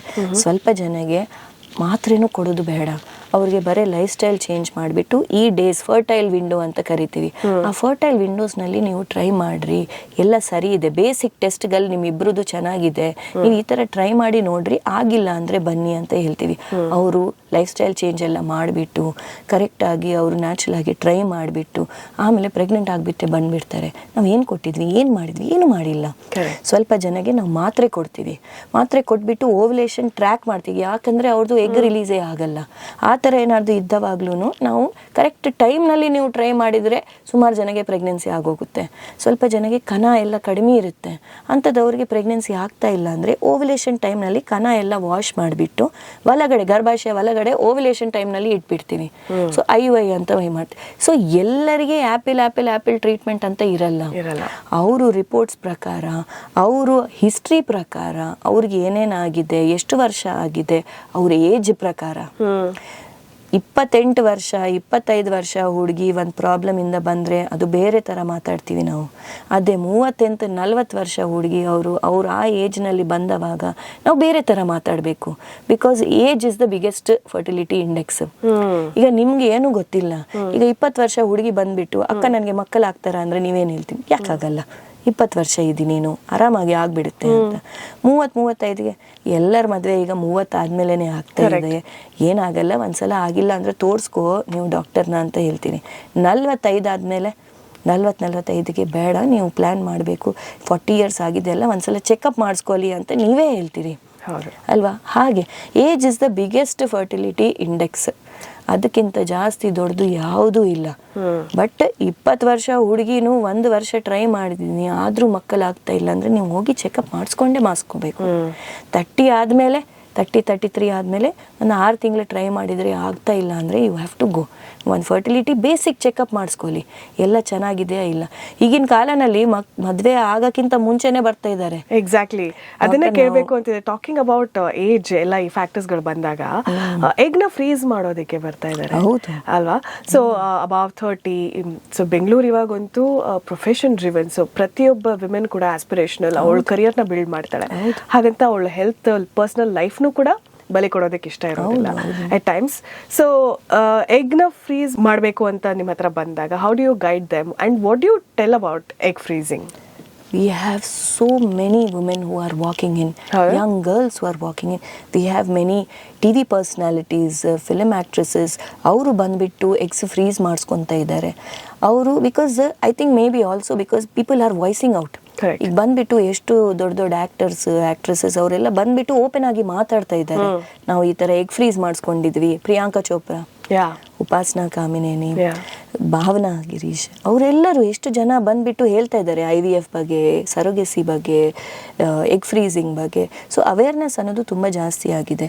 ಈಗ ಒಬ್ಬರು ಹುಡುಗಿ ಬಂದ್ಬಿಟ್ಟು ಎಗ್ ಫ್ರೀಸ್ ಮಾಡಿಸ್ಕೋಬೇಕು ಅಂದ ತಕ್ಷಣ they are only 3 steps. First step is testing. ನಿಮ್ಮದು ಈ ಏಜ್ಗೆ ಎಷ್ಟು ಎಗ್ಸ್ ಇರಬೇಕು ಅಷ್ಟು ಇದೆಯಾ, ನಿಮ್ಮ ಹೆಲ್ತ್ ಹೇಗಿದೆ, ಅದಕ್ಕೆ ನಾವು ಬ್ಲಡ್ ಟೆಸ್ಟ್ ಮಾಡ್ತೀವಿ. Haemoglobin, thyroid, sugar, basic health vitamin deficiencies ನೋಡಬೇಕು. ನಿಮ್ಮದು AMH ಅಂತ ಒಂದು ಟೆಸ್ಟ್ ಇರುತ್ತೆ. ಅದು ಥೈರಾಯ್ಡ್ ಅಂದರೆ ಥೈರಾಯ್ಡ್ ಟೆಸ್ಟ್ ಇರುತ್ತೆ ಅಂತ ಎಲ್ಲರಿಗೆ ಗೊತ್ತು. ಫರ್ಟಿಲಿಟಿ ಅಂದರೆ AMH ಅಂತ ಒಂದು ಬ್ಲಡ್ ಟೆಸ್ಟ್ ಇರುತ್ತೆ. ಅದು ಎಲ್ಲರಿಗೆ ಗೊತ್ತಿರಬೇಕು. ಆ ಬ್ಲಡ್ ಟೆಸ್ಟ್ ಅನ್ನೋದು ನೀವು ಮಾಡಿಸ್ಕೊಂಡಿದ್ರೆ ಅಟ್ಲೀಸ್ಟ್ ಒಂದು ಐಡಿಯಾ ಬರುತ್ತೆ ಫರ್ಟಿಲಿಟಿ ವೈಸ್ ನೀವು ಎಲ್ಲಿದ್ದೀರಿ ಅಂತ. ಆ AMH ಬ್ಲಡ್ ಟೆಸ್ಟ್ ಮಾಡಿಸ್ಕೋಬೇಕು. ಒಂದು ಜೊತೆಗೆ ನಿಮ್ಮ ಡಾಕ್ಟರ್ ಒಂದು ಸ್ಕ್ಯಾನಿಂಗ್ ಮಾಡ್ತಾರೆ. ಗರ್ಭಾಶಯ ಇರುತ್ತೆ, ಅದ್ರ ಬಾಜು 2 ಮೊಟ್ಟೆ ಶಿಲ, ಓವರೀಸ್ ಅಂತ ಕರಿತೀವಿ. ಓವರೀಸ್ಗೆ ನಿಮ್ಮ ಏಜ್ ಪ್ರಕಾರ 10 right side 10 left side follicles ಇದೆಯಾ, ಎಗ್ಸ್ ಇದೆಯಾ ಅಂತ ನಾವು ನೋಡ್ತೀವಿ. ಆ ಥರ ಇದೆಯಾ ಇಲ್ಲ ಅಂತ ಚೆಕ್ ಮಾಡಬೇಕು. That is the first step called evaluation. ಕರೆಕ್ಟಾಗಿ ನಿಮ್ಮ ಬಾಡಿ ಹೇಗಿದೆ ಅಂತ ಇವ್ಯಾಲ್ಯೂಯೇಟ್ ಮಾಡಿಸ್ಕೋಬೇಕು. ಎರಡನೇದು ಪ್ಲ್ಯಾನ್ 1 ಫಾರ್ಮುಲೇಟ್ ಮಾಡಬೇಕು. ಓಕೆ, ನಿಮ್ಮ ರಿಪೋರ್ಟ್ಸ್ ಹೀಗಿದೆ, ಈಗ ಪ್ಲ್ಯಾನ್ ಹೀಗಿದೆ ಅಮ್ಮ, 8 ಇಂದ 10 ದಿನ ನೀವು ಇಂಜೆಕ್ಷನ್ ತಗೋಬೇಕು. ಓ ಮೈ ಗಾಡ್ ಡಾಕ್ಟರ್, ಇಂಜೆಕ್ಷನಾ? Is it painful? Yes, that is the first question which everyone will ask. The answer to it is define what is pain.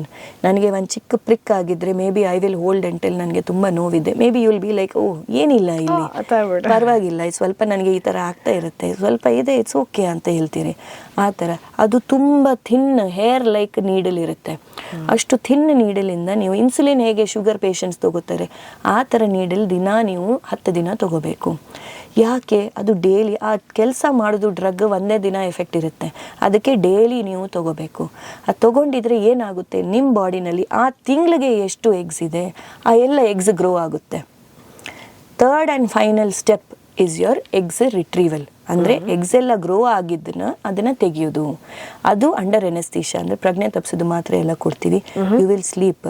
ನಾವು ಬ್ಲಡ್ ಟೆಸ್ಟ್ ಕೊಟ್ಟುವಾಗ ಹೇಗೆ ಒಂದು ಸಣ್ಣ ಸೂಜಿ ಹಾಕ್ಬಿಟ್ಟು ಹೇಗೆ ಬ್ಲಡ್ ತೆಗಿತೀವೋ ಹಾಗೆ ಒಂದು ಸಣ್ಣ ಸೂಜಿಯಿಂದ ಎಗ್ಸ್ ತೆಗಿತೀವಿ. ಆ ಫ್ಲೂಯಿಡ್ ತೆಗೆದುಬಿಟ್ಟು ನಾವು ಮೈಕ್ರೋಸ್ಕೋಪ್ ಕೆಳಗಡೆ ಎಗ್ಸ್ ಇದೆಯಾ ನೋಡಿ ಆ ಎಗ್ಸ್ನ ಫ್ರೀಸ್ ಮಾಡಿ ಇಟ್ಬಿಡ್ತೀವಿ. Okay. So 3 procedures. 1 is evaluation, second ನಿನಗೆ ಇಂಜೆಕ್ಷನ್ಸ್ ಕೊಡೋದು ಅದೆಲ್ಲ, 3ನೇದು ಆ ಎಗ್ಸ್ನ ತೆಗೆಯೋದು. ಅದು ಡೇ ಕೇರ್ ಪ್ರೊಸೀಜರ್. ಬೆಳಿಗ್ಗೆ ನೀವು ಅಡ್ಮಿಟ್ ಆಗಿದ್ರೆ ಸಂಜೆಗೆ ಮನೆಯಲ್ಲಿ ಆರಾಮಾಗಿ ಇರ್ತೀರಿ. Next day you can go to work also. So overall ಈ ಪ್ರಾಸೆಸ್ 2 ದಿನದಲ್ಲಿ ಮುಗ್ದೋಗುತ್ತೆ. 10 days ಇಂಜೆಕ್ಷನ್ ಸೇರಿಸಿ 15 ದಿನ, 2 ದಿನ, 2 ವಾರ ನಿಮ್ಮ ಲೈಫ್ನಲ್ಲಿ ನೀವು ತೆಗೆದಿದ್ರೆ you can freeze your fertility and keep. ಅದು I want to make it clear, that is not 100% guarantee for pregnancy. I think we have to underline this. ಹೌದು, ಬಿಕಾಸ್ ಎಲ್ಲರೂ ಹೇಗೆ ಬರ್ತಾರೆ ಅಂದರೆ ನನಗೆ ಆಮೇಲೆ 100% ಮಗು ಬೇಕು, ನಾನು ಅದಕ್ಕೆ ಈಗ ಫ್ರೀಸ್ ಮಾಡಿಸ್ಕೊತಾ ಇದ್ದೀನಿ. ನಿಮಗೆ ಯಾರು ಗ್ಯಾರಂಟಿ ಕೊಡೋಕ್ಕಾಗಲ್ಲ. ನೀವು ಹೀಗೆ ನಿಮ್ಮ ಫರ್ಟಿಲಿಟಿ ಹೇಗಿದೆ ಅದನ್ನು ನೀವು ಫ್ರೀಸ್ ಮಾಡ್ತಾ ಇದ್ದೀರಿ. ನೀವೀಗ ಆಮೇಲೆ 10 ವರ್ಷ ಆದಮೇಲೆ 40 ವರ್ಷಕ್ಕೆ ನೀವು ಟ್ರೈ ಮಾಡಿದರೆ ಆಗುತ್ತಾ? ಆಗಲ್ಲ. ಎಷ್ಟು ಡಿಫಿಕಲ್ಟ್ ಇರುತ್ತೆ. 30 years ಇದ್ದವಾಗ ಫ್ರೀಸ್ ಮಾಡುವ ಎಗ್ಸ್ನ ನೀವು ಯೂಸ್ ಮಾಡಿ ನೀವು ಪ್ರೆಗ್ನೆನ್ಸಿ ಪ್ಲಾನ್ ಮಾಡಿಸ್ಕೊಂಡಿದ್ರೆ ನಿಮ್ಮ chances definitely will be very high. So ನಿಮ್ಮ ಪ್ರಕಾರ ಇವಾಗ ಎಗ್ ಫ್ರೀಸ್ ಮಾಡಿದ್ರೆ, ಇವಾಗ 20 ಇದ್ರೆ ಅಟ್ಲೀಸ್ಟ್ ಒಂದು 5-10 yearsನಲ್ಲಿ ಅದನ್ನ ಬಳಸ್ಬೋದಾ? 10 years ನೀವು ಫ್ರೀಸ್ ಮಾಡಿ ಇಟ್ಕೋಬಹುದು. ಬಟ್ ಆ ಟೈಮ್ ನೀವು ಯೂಸ್ ಮಾಡುವಾಗ ನಿಮ್ಮ ಹೆಲ್ತ್ ಹೇಗಿದೆ, ನಿಮ್ಮ ಬೇರೆ ಫ್ಯಾಕ್ಟರ್ಸ್, ನಿಮ್ಮ ಪಾರ್ಟ್ನರ್ ಸ್ಪರ್ಮ್ ಹೇಗಿದೆ, ಸುಮಾರು ಜನನಲ್ಲಿ ಎಷ್ಟೋ ಪ್ರಾಬ್ಲಮ್ಸ್ನು ಬರ್ಬೋದು. ಆರ್ ಮೇ ಬಿ ಆ ಇದ್ದು ಎಗ್ಸ್ನೇ ನಾವು ಯೂಸ್ ಮಾಡಿ ಸೂಪರಾಗಿ ಎಂಬ್ರಿಯೋ ಫಾರ್ಮ್ ಆಗಿ ಹಾಕಿ ಅವ್ರು ಪ್ರೆಗ್ನೆಂಟ್ ಆಗಿದ್ದವ್ರನ್ನೂ ಎಷ್ಟೊಂದು ಜನ ಇದ್ದಾರೆ. ಸೊ ಅದು ಎಲ್ಲಿ ಹೇಗೆ ಡಿಸೈಡ್ ಆಗೋದು? ಫ್ರೀಸ್ ಮಾಡುವಾಗ ನಿಮ್ಮ ಎಗ್ ಕ್ವಾಲಿಟಿ ಹೇಗಿತ್ತು, ನಿಮ್ಮ ಏಜ್ ಎಷ್ಟಿತ್ತು, ಬೇರೆ ಫ್ಯಾಕ್ಟರ್ಸ್ ಏನಾರ್ತಿತ್ತಾ, ಅದೆಲ್ಲ ಎವ್ರಿಥಿಂಗ್ ವಿಲ್ ಡಿಸೈಡ್. ನಿಮ್ಮ ಫ್ಯೂಚರ್ನಲ್ಲಿ ನೀವು ಯೂಸ್ ಮಾಡಿದರೆ ಎಷ್ಟು ಚಾನ್ಸ್ ಇರುತ್ತೆ ಅಂತ ಆವಾಗ ನಾವು ಒಂದು ಎಸ್ಟಿಮೇಟ್ ಹೇಳ್ಬೋದು. ಸೊ ಇದೆಲ್ಲ ಇವಾಗ ಸೋಷಿಯಲ್ ಮೀಡಿಯಾದಿಂದ ನಮ್ಗೆ ಗೊತ್ತಾಗ್ತಾ ಇರೋದು, ಎಷ್ಟೆಲ್ಲ ವಿಚಾರ, ಸೆಲೆಬ್ರಿಟೀಸ್ ಆಗಿರ್ಬೋದು, ಎಲ್ಲದು ಫಿಂಗರ್ ಟಿಪ್ನಲ್ಲಿ ನಮಗೆಲ್ಲ ಕಾಂಟೆಂಟ್ ಸಿಗ್ತಾ ಹೋಗುತ್ತೆ. ಸೊ ಇದರ ಪ್ರಾಸ್ ಆ್ಯಂಡ್ ಕಾನ್ಸ್ಗಳು ಕೂಡ ಇದೆ. ಇವಾಗ ಫರ್ಟಿಲಿಟಿಗೆ ಈ ಸಪ್ಲಿಮೆಂಟ್ನ ತಗೊಂಡ್ರೆ ನಿಮಗೆ ಫರ್ಟಿಲಿಟಿಗೆ ಹೆಲ್ಪ್ ಆಗುತ್ತೆ ಅಂತ ಹೇಳ್ಬಿಟ್ಟೆಲ್ಲ ತುಂಬ ಸೋಷಿಯಲ್ ಮೀಡಿಯಾದಲ್ಲೂ ಕೂಡ ಸಿಗುತ್ತೆ. ಇದ್ರ ಬಗ್ಗೆ ನೀವೇನು ಹೇಳ್ತೀರಿ? There is no shortcut to anything in life ಅಲ್ವಾ. ಇದು ತುಂಬ ಡೇಂಜರಸ್ ಅನಿಸುತ್ತೆ ನನಗಂತೂ.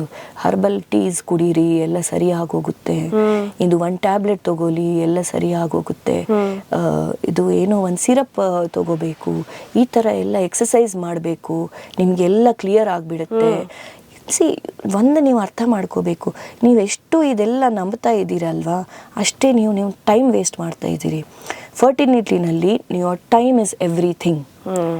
ಈಗ ಪ್ರಾಬ್ಲಮ್ ಇದ್ದವಾಗ ನೀವು ಏನು ಮಾಡಿದ್ದು ಆ ಟ್ಯೂಬ್ಸು ಓಪನ್ ಆಗುತ್ತಾ? ಇಲ್ಲ. ನೀವು ಟೀ ಕುಡ್ದಿದ್ರೆ ಟ್ಯೂಬ್ ಬ್ಲಾಕ್ಸ್ ಇದೆ, ನಿಮಗೆ ಟ್ಯೂಬ್ ಬ್ಲಾಕ್ ಓಪನ್ ಆಗಲ್ಲ. ಸೊ ಆ ಥರ ಮೇಜರ್ ಪ್ರಾಬ್ಲಮ್ ಇದೆಯಾ ಇಲ್ಲ ಫಸ್ಟ್ ಯು ಫೈಂಡ್ ಔಟ್. ನೀವು ಹೋಗ್ಬಿಟ್ಟು ಒಂದು ಡಾಕ್ಟರ್ ಕನ್ಸಲ್ಟೇಷನ್ ಮಾಡಿಸ್ಕೊಳ್ಳಿ, ಎಲ್ಲಿ ಪ್ರಾಬ್ಲಮ್ ಅಂತ ಅದು ಒಂದು ಅರ್ಥ ಆಗಿದ್ರೆ ಮೇಜರ್ ಪ್ರಾಬ್ಲಮ್ ಇದೆಯಾ, ಅದರ ಪ್ರಕಾರ ಏನು ಪ್ಲ್ಯಾನ್ ಡಾಕ್ಟರ್ಸೇ ಹೇಳ್ತಾರೆ ಎಲ್ಲ ಸರಿ ಇದೆ, ನೀವು ಈ ಥರ ಟ್ರೈ ಮಾಡಿರಿ, ಬ್ರೇಕ್ ಅಂದರೆ ಬ್ರೇಕ್ ತೊಗೊಳ್ಳಿ. ತುಂಬ ಸ್ಟ್ರೆಸ್ ಆಗುತ್ತೆ. ಬಿಕಾಸ್ ಸಮ್ಟೈಮ್ಸ್ ಏನಾಗುತ್ತೆ, to talk very frankly, a doctor will tell ನೀವು ಈ ಡೇಸ್ನಲ್ಲಿ ನೀವು ಟ್ರೈ ಮಾಡಿರಿ ಅಂತ. ತುಂಬ ಮೆಕ್ಯಾನಿಕಲ್ ಆಗೋಗುತ್ತೆ ಅದು. Correct. Okay, it will not become a pleasurable intercourse, it will become a mechanical thing. Doctor ಹೇಳಿದ್ದಾರೆ ನಾವು ಮಾಡೇ ಮಾಡಬೇಕು, ಟ್ರೈ ಮಾಡೇ ಮಾಡಬೇಕು ಅಂತ. Very stressful. ತುಂಬ erection problems, ejaculation problems, all these things will be there. ಅದು ಎಷ್ಟು ತಿಂಗಳಂತ ನೀವು ಟ್ರೈ ಮಾಡ್ತೀರಿ? ಅದ್ರ ಜೊತೆಗೆ ಈ ಥರ people are going to take advantage of your situation. ಇದು ಯೂಸ್ ಮಾಡಿರಿ, ಅದು ಯೂಸ್ ಮಾಡಿರಿ, ಇಂಥದ್ದೆಲ್ಲ. ನೀವು ಎಷ್ಟು ಆಗುತ್ತೋ ಅಷ್ಟು ನೀವು ಮಾತಾಡಬೇಕು. Relax, understand the problem. ಕರೆಕ್ಟಾಗಿ ನಿಮಗೆ ಅರ್ಥ ಆಗಿದ್ರೆ ನೀವು ಒಂದು ಪ್ಲ್ಯಾನ್ನ ಫಾರ್ಮುಲೇಟ್ ಮಾಡ್ಕೋಬೋದು. ಕರೆಕ್ಟ್. ಇದೆಲ್ಲದೂ ಕೂಡ ಮೈಂಡ್ ಗೇಮ್ಸ್ ಆಗಿರುತ್ತೆ ಟು ಮೇಕ್ ಮನಿ. ಸೊ ಇದ್ರ ಬಗ್ಗೆ ನಿಜವಾಗ್ಲೂ, ಅದರಲ್ಲೂ ಹೆಣ್ಮಕ್ಳು ಅಥವಾ ಏನಾದರೂ ನೀವು ಮಕ್ಳಿಗೆ ಪ್ಲ್ಯಾನ್ ಮಾಡ್ತಿದ್ರೆ ಇದನ್ನೆಲ್ಲ ಮನಸ್ಸಲ್ಲಿ ಹೇಳ್ಕೊಳ್ಬೇಕಾಗಿರುವಂಥ ವಿಚಾರ. ಟಾಕಿಂಗ್ ಅಬೌಟ್ ಆಲ್ ದೀಸ್, ಇವಾಗ ಕೆಲವು ಮಿತ್ಸ್ ಇರುತ್ತೆ, ಕೆಲವು ಪಾಯಿಂಟರ್ಸ್ ನಾನು ಮಾಡ್ಕೊಂಡಿದ್ದೀನಿ. ನಾನು ನಿಮ್ಗೆ ಕೇಳ್ತೀನಿ whether it is true of false ಅಂತ ಹೇಳ್ಬಿಟ್ಟು ನಂಗೆ ನೀವು ಹೇಳಬೇಕು. ಸೊ ಇಫ್ ನೀವು ಸುಮ್ಮನೆ ರಿಲ್ಯಾಕ್ಸ್ ಮಾಡಿ, ರೆಸ್ಟ್ ಮಾಡಿ, everything will happen on its own ಅಂತ ಹೇಳ್ತಾರೆ. What do you say, is that true or false? I feel it's a myth. ಯಾಕಂದರೆ ಏನೋ ಒಂದು ಪ್ರಾಬ್ಲಮ್ ಇದೆ ಅಂದವಾಗ ನೀವು ಸ್ಟ್ರೆಸ್ ಎಷ್ಟು ರಿಲ್ಯಾಕ್ಸ್ ಆಗಿ ಇದ್ದು ಒಂದು ಎಲ್ಲೋ ಹೋಗ್ಬಿಟ್ಟು ನೀವು ಜಪ ಮಾಡ್ಕೊತ ಕೂತ್ಕೊಂತೀನಿ ನಾನು, ಈಗ ನನಗೆ ಸ್ಟ್ರೆಸ್ಸೇ ಇಲ್ಲ, ನಾವು ಐ ವಿಲ್ ಗೆಟ್ ಪ್ರೆಗ್ನೆಂಟ್ ಅಂದರೆ ಆಗಲ್ಲ.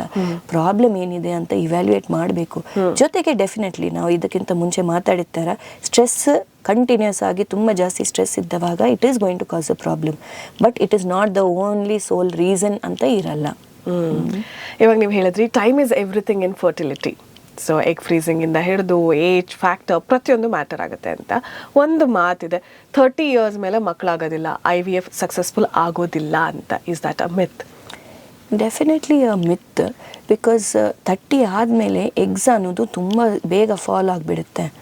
ಬಟ್ ಅದರಿಂದ ಮಕ್ಕಳು ಆಗಲ್ಲ ಅಂತ ಹೇಳೋಕ್ಕಾಗಲ್ಲ, IVF ಮಾಡಿಸ್ಕೋಬೇಕು ಅಂತಲೂ ಹೇಳೋಕ್ಕಾಗಲ್ಲ. ಎಷ್ಟೊಂದು ಜನ 38-40 yearsಗೂ ಅವ್ರಿಗೆ ನ್ಯಾಚುರಲ್ ಆಗಿ ಪ್ರೆಗ್ನೆನ್ಸಿ ಆಗುತ್ತೆ. ಬಟ್ ಅವರು ಅರ್ಥ ಮಾಡ್ಕೊಳ್ಳೋದು ಒಂದು ಇಂಪಾರ್ಟೆಂಟ್ ವಿಷಯ ಏನಂದರೆ, ಏಜ್ 38 ಆದಮೇಲೆ ನಿಮ್ಮದು ಎಗ್ ಕ್ವಾಲಿಟಿ ಕಡಿಮೆ ಆಗುತ್ತೆ, ಜೊತೆಗೆ ಜೆನೆಟಿಕ್ ಇಶ್ಯೂಸ್ ಅನ್ನೋದು ಸ್ಟಾರ್ಟ್ ಆಗ್ತಾ ಇರುತ್ತೆ. ಸೊ ಅದು ಯಾರೂ ತೋರಿಸಲ್ಲ. ದಟ್ ಪ್ರೆಗ್ನೆಂಟ್ ಆಗಿದ್ರು ಮಿಸ್ಕ್ಯಾರೇಜಸ್ ರಿಸ್ಕ್ ಎಲ್ಲ ಜಾಸ್ತಿ ಇರುತ್ತೆ. ಅದೆಲ್ಲ ನಿಮಗೆ ಗೊತ್ತಾಗಿ ಇರಬೇಕು. ನಿಮ್ಮ ಏಜ್ ಆದಮೇಲೆ ಎಷ್ಟಿದೆ ಏಜ್, 30, 33, 35, 38 ಎಷ್ಟು, ಆ್ಯಂಡ್ ಅದ್ರ ಪ್ರಕಾರ ನಿಮ್ಮ ಬಾಡಿ ಹೆಲ್ತ್ ಹೇಗಿದೆ, ನಿಮ್ಮದು ಬೇರೆ ಇಶ್ಯೂಸ್ ಏನಾದಿದೆ, all these things. It's not a straightforward answer. ಆಗಲ್ಲ ಅಂತಲ್ಲ. ಸೊ 35ನಲ್ಲಿ ನೀವು ಇದ್ದೀರಿ ಅಂದರೆ ಅದು ಮೌಂಟೇನ್ ಕ್ಲಿಫ್ ಎಡ್ಜ್ನಲ್ಲಿ ನೀವು ಇದ್ದೀರಿ, ಈಗ ಅದಾದಮೇಲೆ ಈಗ ಯು ಆರ್ ಔಟ್ ಅಂತ ಆ ಥರ ಇರಲ್ಲ. ಹೌದು, ಸುಮಾರು ಇಶ್ಯೂಸ್ ಇರುತ್ತೆ, ಅದರ ಪ್ರಕಾರನೇ ನಾವು ಹೇಳಲಿಕ್ಕಾಗುತ್ತೆ. ಕರೆಕ್ಟ್. ಇವಾಗ ಇನ್ನೊಂದು ವಿಷಯ, ಪಪಾಯ ತಿಂದರೆ ಮತ್ತು ಸಿವಿಯರ್ ಆಗಿ ವರ್ಕೌಟ್ ಮಾಡಿದ್ರೆ ಯು ಕೆನಾಟ್ ಕನ್ಸೀವ್ ಅನ್ನೋ ಮಾತಿದೆ. ಆ್ಯಕ್ಚುಲಿ ಲಿಟ್ರಲಿ ನಾನು ಕೇಳಿದ್ದೀನಿ ಇದನ್ನು ನನ್ನ ಸುತ್ತಮುತ್ತ ನನ್ನ ಫ್ರೆಂಡ್ಸ್ ವಿಚಾರದಲ್ಲಾಗಲಿ. ಹೀಗೆ ಇದು ನಿಜನಾ? ಈಗ ಏನು ಮಾಡೋಕ್ಕಾಗುತ್ತೆ, ನಿಜ. ನೀವು ಬೆಡ್ ಮೇಲೇ ಇರ್ತೀರಾ ಈಗ ಪ್ರೆಗ್ನೆನ್ಸಿ ಪ್ಲ್ಯಾನ್ ಮಾಡಬೇಕಂದ್ರೆ, ಲೈಫ್ ಹೋಲ್ಡ್ ಮಾಡಿಬಿಡ್ತೀರಾ? ಇಲ್ಲ, ಯು ಹ್ಯಾವ್ ಟು ಎಕ್ಸಸೈಸ್. ನೀವು ಈಗ ಪ್ರೆಗ್ನೆನ್ಸಿ ಪ್ಲ್ಯಾನ್ ಮಾಡ್ತಾ ಇದ್ದೀವಿ ಅಂದ ತಕ್ಷಣ ನಾನು ನೋಡಿದ್ದೆ ನನ್ನ ಪ್ರಾಕ್ಟೀಸ್ನಲ್ಲಿ ಯಾರು ನಾವು ಜಿಮ್ ಬಿಟ್ಬಿಟ್ಟಿದ್ವಿ ಡಾಕ್ಟರ್, ಯಾಕಂದರೆ ಭಾರ ಎತ್ತಬಾರ್ದು, ಏನು ಕೆಲಸ ಮಾಡಬಾರ್ದು, ನನ್ನ ಜಾಬೇ ಬಿಟ್ಬಿಟ್ಟಿದ್ನಿ, I am just at home now because ನಾನು ಏನು ಕೆಲಸ ಮಾಡಬಾರ್ದಲ್ವಾ. ಹಾಗೇನಿಲ್ಲ, ನೀವು ನಾರ್ಮಲ್ ಆಗಿ ಇರ್ಬೋದು. ಜಾಸ್ತಿ ವಜ್ಜೆ ಎತ್ತುದು, ಅತಿ ಓವರ್ ಆಗಿ ಸ್ಟ್ರೆಸ್ಫುಲ್ ಎಕ್ಸಸೈಸಸ್, ಓವರ್ ಸ್ಟ್ರೈನಸ್ ಎಕ್ಸಸೈಸಸ್ ಅಂದರೆ ತುಂಬ ಜಾಸ್ತಿ ಬಿಲ್ಡಿಂಗ್ ಮಾಡೋದು, ನೀವು ಆಲ್ರೆಡಿ ಫಿಸಿಕಲಿ ಫುಲ್ ಫಿಟ್ ಇದ್ದೀರಿ ಅಂದರೆ ಆ ಆ್ಯಕ್ಟಿವಿಟೀಸ್ನ ಕಂಟಿನ್ಯೂ ಮಾಡಿರಿ. ಇಲ್ಲ ಅಂದರೆ ನೀವು ಪ್ಲ್ಯಾನಿಂಗ್ ಮಾಡುವಾಗ ಮೈಲ್ಡ್ ಟು ಮಾಡ್ರೇಟ್ ಎಕ್ಸಸೈಸಸ್ಸಿಂದನೇ ಸ್ಟಾರ್ಟ್ ಮಾಡಿರಿ. ತುಂಬ ಜಾಸ್ತಿ ಮಾಡೋದು, ನೀವು ಪ್ರೆಗ್ನೆಂಟ್ ಆಗಿದ್ರೆ ನೀವು ಮಾಡಲ್ಲ ಡೆಫಿನೆಟ್ಲಿ. ಮುಂಚೆ ಮಾಡ್ತಾ ಇದ್ದೀರಿ ಅಂದರೆ ಕಂಟಿನ್ಯೂ ಮಾಡಿರಿ. ಇಲ್ಲ ಅಂದರೆ ನೀವು ಹೀಗೆ ಸ್ಟಾರ್ಟ್ ಮಾಡಿದ್ರಿ, ಪ್ರೆಗ್ನೆಂಟ್ ಆದಮೇಲೆ ನನಗೆ ಗೊತ್ತು ನೀವು ಅಷ್ಟು ಹೆವಿ ಎಕ್ಸಸೈಸಸ್ ಮಾಡಲ್ಲ. Don't do anything too sudden and then sudden ಆಗಿ ನೀವು ಸ್ಟಾಪ್ ಮಾಡೋದು, ಆ ಥರ ಬೇಡ. ನಾವು papaya raw papaya is not good. ಅದರಲ್ಲಿ ಸ್ವಲ್ಪ ಎನ್ಸೈಮ್ಸ್ ಇರುತ್ತೆ, ಯೂಟ್ರಸ್ನ ಕಾಂಟ್ರಾಕ್ಷನ್ಸ್ ಅದೆಲ್ಲ ಇರುತ್ತೆ. But ripe papaya is very good, rich in antioxidants, it's very nice, but in moderation. ನಮ್ಮ ಬಾಡಿನಲ್ಲಿ ಏನಾದ್ರು ನೀವು ಹಾಕಿದ್ರೂ ಎಕ್ಸೆಸ್ನಲ್ಲಿ ಹಾಕಿದರೆ it is very bad. Coconut water, ತೆಂಗಿನ ನೀರು ನೀವು ಕುಡ್ದಿದ್ರೆ ತುಂಬ ಜಾಸ್ತಿ, ದಿನ ನಾನು 5 ಲೀಟರ್ ಕುಡಿತೀನಿ ಅಂದ್ರೆ ಎಕ್ಸಾಕ್ಟ್ಲಿ ಹಾಗೆ. ನಮಗೆ ಏನಾದ್ರು ಜಾಸ್ತಿನಲ್ಲಿ ನಾವು ಏನಾದ್ರು ತಗೊಂಡಿದ್ರು ಅದು ನಮ್ಮ ಬಾಡಿನಲ್ಲಿ ಇಟ್ ಇಸ್ ಡೇಂಜರಸ್. ಸೊ ಇವಾಗ ನಾವು ಕನ್ಸೀವ್ ಮಾಡ್ತಾ ಇದ್ರು ಕೂಡ ಪಪ್ಪಾಯ, ಹಣ್ಣಾಗಿರುವಂತಹ ಪಪ್ಪಾಯನ ತಿನ್ಬೋದು ಇನ್ ಮಾಡ್ರೇಷನ್, ಕ್ವಾಂಟಿಟಿ ಒಂದು 30-40 grams, ಬಟ್ ಡಿಪೆಂಡ್ಸ್ ಆನ್ ಯಾವ ರೀತಿಯಾದಂಥ ಬಾಡಿ ಟೈಪ್ ಇದೆ ಅನ್ನೋದ್ರ ಮೇಲೆ. ಹೌದು, ಈಗ ಡಯಾಬಿಟಿಕ್ಸ್ ಇದ್ದೀರಿ, ನೀವು ರೈಪ್ ಪಪಾಯ ಇಷ್ಟೆಲ್ಲ ತಗೋತೀರಂದ್ರೆ ನಿಮ್ಮ ಶುಗರ್ ಡಾಕ್ಟರ್ ಬಂದ್ಬಿಟ್ಟು ಎಷ್ಟು ಬೈತಾರೆ ಅಲ್ವಾ. So depends on so many other issues also. ಹಾಗೆ ಎಲ್ಲದಕ್ಕೂ ಒಂದೊಂದು ಸ್ಟೋರಿ ಇರುತ್ತೆ. ಹೌದು, ಸುಮ್ಮನೆ ಜನರಲೈಸ್ ಮಾಡೋದಕ್ಕೆ ಆಗೋದಿಲ್ಲ, especially when it comes to fertility and also ಯಾವುದೇ ಒಂದು ಏಲ್ಮೆಂಟ್ ಅಥವಾ ಡಿಸೀಸ್ ಅಂದಾಗ. ಇನ್ನೊಂದು ಮಾತಿದೆ, ಐ ವಿ ಎಫ್ ನ ಮಗುಗೆ ಸಾಕಷ್ಟು ಹೆಲ್ತ್ ಪ್ರಾಬ್ಲಮ್ಸ್ ಇರುತ್ತೆ ಅಂತ, ಹೌದಾ? ಇಲ್ಲ, ಅದು ನಿಮ್ಮ ಎಗ್, ನಿಮ್ಮ ಸ್ಪರ್ಮ್, ನಿಮ್ಮ ಬೇಬಿ, ನಿಮ್ಮ ಎಂಬ್ರಿಯೋ ಅಲ್ವಾ. ಸೊ ನಿಮ್ಮ ಫ್ಯಾಮ್ಲಿನಲ್ಲಿ ಏನಾದ್ರು ಇಶ್ಯೂಸ್ ಇದೆ ಅಂದರೆ ಅದನ್ನೇ ಅದು ಬರುವುದು. IVF babies are as healthy as normal conceived babies. ನಾವು ದಾರಿ ಬೇರೆ ಚೂಸ್ ಮಾಡ್ತಾ ಇದ್ದೀವಿ, but actual result is the same. So baby form ಆಗೋದು ತನಕ, ಪ್ರೆಗ್ನೆನ್ಸಿ ಬರೋ ತನಕ ಇಟ್ ಇಸ್ IVF IUI ಏನು ಅಂತ. ಒಂದ್ಸಲ ಮಗು ಆಗಿದ್ದಾದ್ಮೇಲೆ it's a normal healthy pregnancy, normal delivery ಥರನೇ ಹೇಗೆ ಎಲ್ಲ ಇರುತ್ತೆ ಹಾಗೆ. ಗ್ರೇಟ್. ಸೊ ಇನ್ನೊಂದು ವಿಚಾರ, ಎಂಡೋಮೆಟ್ರಿಯೋಸಿಸ್ ಅಂತ ಹೇಳಿದ್ರೆ ಮಕ್ಕಳು ಆಗದೇ ಇಲ್ಲ ಅಂತ, ಹೌದಾ? ಇದು ಇಲ್ಲ, ಡಿಪೆಂಡ್ಸ್ ಆನ್ ದ ಗ್ರೇಡ್. ನಿಮಗೆ ತುಂಬ ಸಿವಿಯರ್ ಗ್ರೇಡ್ ಎಂಡೋಮೆಟ್ರಿಯೋಸಿಸ್ ಇದೆ, ಅದರಲ್ಲಿ ಮೈಲ್ಡ್, ಮಾಡ್ರೇಟ್, ಸಿವಿಯರ್ ಅಂತ ಇರುತ್ತೆ. ಸುಮಾರು ಜನಗೆ ಮೈಲ್ಡ್ ಎಂಡೋಮೆಟ್ರಿಯೋಸಿಸ್ ಇದ್ದವಾಗ ನಾವಂತೂ ನ್ಯಾಚುರಲ್ ಆಗಿ ಟ್ರೈ ಮಾಡಕ್ಕೆ ಹೇಳ್ತೀವಿ. ಆ ಥರ ಇದೆ ಅಂತ ಕಂಡೀಷನ್ ನಿಮಗೆ ಗೊತ್ತಿರಬೇಕು, ಯಾಕಂದರೆ ಎಂಡೋಮೆಟ್ರಿಯೋಸಿಸ್ ಅಂದರೆ ಅದು ಪ್ರೋಗ್ರೆಸಿವ್ ಡಿಸಾರ್ಡರ್. ಅದು ಖಂಡಿತ ನೀವು ಚೆಕ್ ಮಾಡ್ತಾ ಇರಬೇಕು. ಎವ್ರಿ ಇಯರ್ ನೀವು ಆ್ಯನ್ಯುಯಲ್ ಹೆಲ್ತ್ ಚೆಕಪ್ ಮಾಡುವಾಗ ಹಾಗೆ ಇದೂ ಹಾಗೆ you have to keep a track of your endometriosis progression, ಎಷ್ಟು ಪ್ರೋಗ್ರೆಸ್ ಆಗ್ತಾ ಇದೆ ಏನು ಅಂತ. ಸಿವಿಯರ್ ಎಂಡೋಮೆಟ್ರಿಯೋಸಿಸ್ ಅವರಿಗೆ, ಇಲ್ಲ ಮಾಡ್ರೇಟ್ ಎಂಡೋಮೆಟ್ರಿಯೋಸಿಸ್ ಇದ್ದವ್ರಿಗೆ ನಾವು ಮುಂಚೆನೇ ಹೇಳ್ತೀವಿ, there is this option that you can go for IVF. ನೀವು IVF ಹೋಗ್ಬಿಟ್ಟು ಭ್ರೂಣಗಳನ್ನ ನೀವು ಫ್ರೀಸ್ ಮಾಡಿ ಇಟ್ಕೊಳ್ಳಿ. That is one thing which you should know. ಯಾಕಂದ್ರೆ ನಾನು ಹೇಳಿದ ಥರ ಅದು ಪ್ರೋಗ್ರೆಸಿವ್ ಇಶ್ಯೂ ಅಲ್ವಾ. ಸೊ ಆಮೇಲೆ ನಿಮಗೆ ಬೇಕಂದವಾಗ ಅದು ತುಂಬ ಜಾಸ್ತಿ ಆಗೋಗಿದೆ ಅಂದರೆ, ಅಯ್ಯೋ ನನಗೆ ಈ ಆಪ್ಷನ್ ಇದೆ ಅಂತಾನೆ ಗೊತ್ತಿಲ್ಲ ಡಾಕ್ಟರ್ ಅಂತ ಬರ್ತಾರೆ. ಆ ಥರ ಇರಬಾರ್ದು. ಸರ್ಜರಿ ಮಾಡ್ತಾ ಇರಬೇಕಾ? ಇಲ್ಲ. ಎಷ್ಟು ಸಲ ಅಂತ ಎಂಡೋಮೆಟ್ರಿಯೋಸಿಸ್ ಸರ್ಜರಿ ಮಾಡ್ತಾ ಇರ್ತೀರಿ? ನೀವು ಕರೆಕ್ಟಾಗಿ ಎಂಡೋಮೆಟ್ರಿಯೋಸಿಸ್ ಸ್ಪೆಷಲಿಸ್ಟ್ ಹತ್ರನೇ ಹೋಗಬೇಕು. So they are many things. Endometriosis ಅಂದ ತಕ್ಷಣ ಅಷ್ಟು ಸಿಂಪಲ್ ಇರಲ್ಲ. ಅವ್ರ ಗ್ರೇಡಿಂಗ್ ಪ್ರಕಾರನೇ ನಾವು ಮಾತಾಡೋಕ್ಕಾಗಲ್ಲ. ಎಲ್ಲ ಬುಕ್ ಕವರ್ ನೋಡ್ಬಿಟ್ಟು ಡಿಸೈಡ್ ಮಾಡೋದಕ್ಕಾಗೋದಿಲ್ಲ. ಇವಾಗ you are a laparoscopic surgeon as well. So endometriosis ಆಗಿರ್ಬೋದು ಅಥವಾ ಫೈಬ್ರಾಯ್ಡು, ಈ ಥರ ಚಾಲೆಂಜಸ್ಗಳೆಲ್ಲ ಬಂದಾಗ IVFಗೆ ಹೋಗೋಕ್ಕಿಂತ ಮುಂಚೆ ಸರ್ಜರಿ ಇಂಪಾರ್ಟೆಂಟ್ ಇರುತ್ತೆ. ಹೇಗೆ ಇದನ್ನು ಟ್ರೀಟ್ ಮಾಡ್ತೀರಾ ಬೇಸಿಕಲಿ? ಸೊ ಒನ್ ಥಿಂಗ್ ಏನಂದರೆ, ಸಮ್ಟೈಮ್ಸ್ ನಾವು ಪೇಷಂಟ್ ಪ್ರೊಫೈಲ್ ಪ್ರಕಾರ ನೀವು IVF ಮಾಡಿಸ್ಕೋಬೇಕಮ್ಮ, ಸರ್ಜರಿ ಅಷ್ಟು ಇಂಪಾರ್ಟೆಂಟ್ ಇಲ್ಲ ಸರ್ಜರಿ ಆಮೇಲೆ ನೋಡೋಣ ಅಂತ ಹೇಳ್ತೀವಿ. ಎರಡನೇದು, ಸ್ವಲ್ಪ ಜನಕ್ಕೆ ಫಸ್ಟ್ ನೀವು ಸರ್ಜರಿ ಮಾಡಿಸ್ಕೊಳ್ಳಿ, ಸರ್ಜರಿ ಆದಮೇಲೆ IVFನೂ ಬೇಕಾಗಲ್ಲ, ನೀವು ನ್ಯಾಚುರಲ್ ಆಗಿ ಕನ್ಸೀವ್ ಆಗೋಕ್ಕೆ ಚಾನ್ಸ್ ತುಂಬ ಜಾಸ್ತಿ ಇದೆ ಅಂತ ಹೇಳ್ತೀವಿ.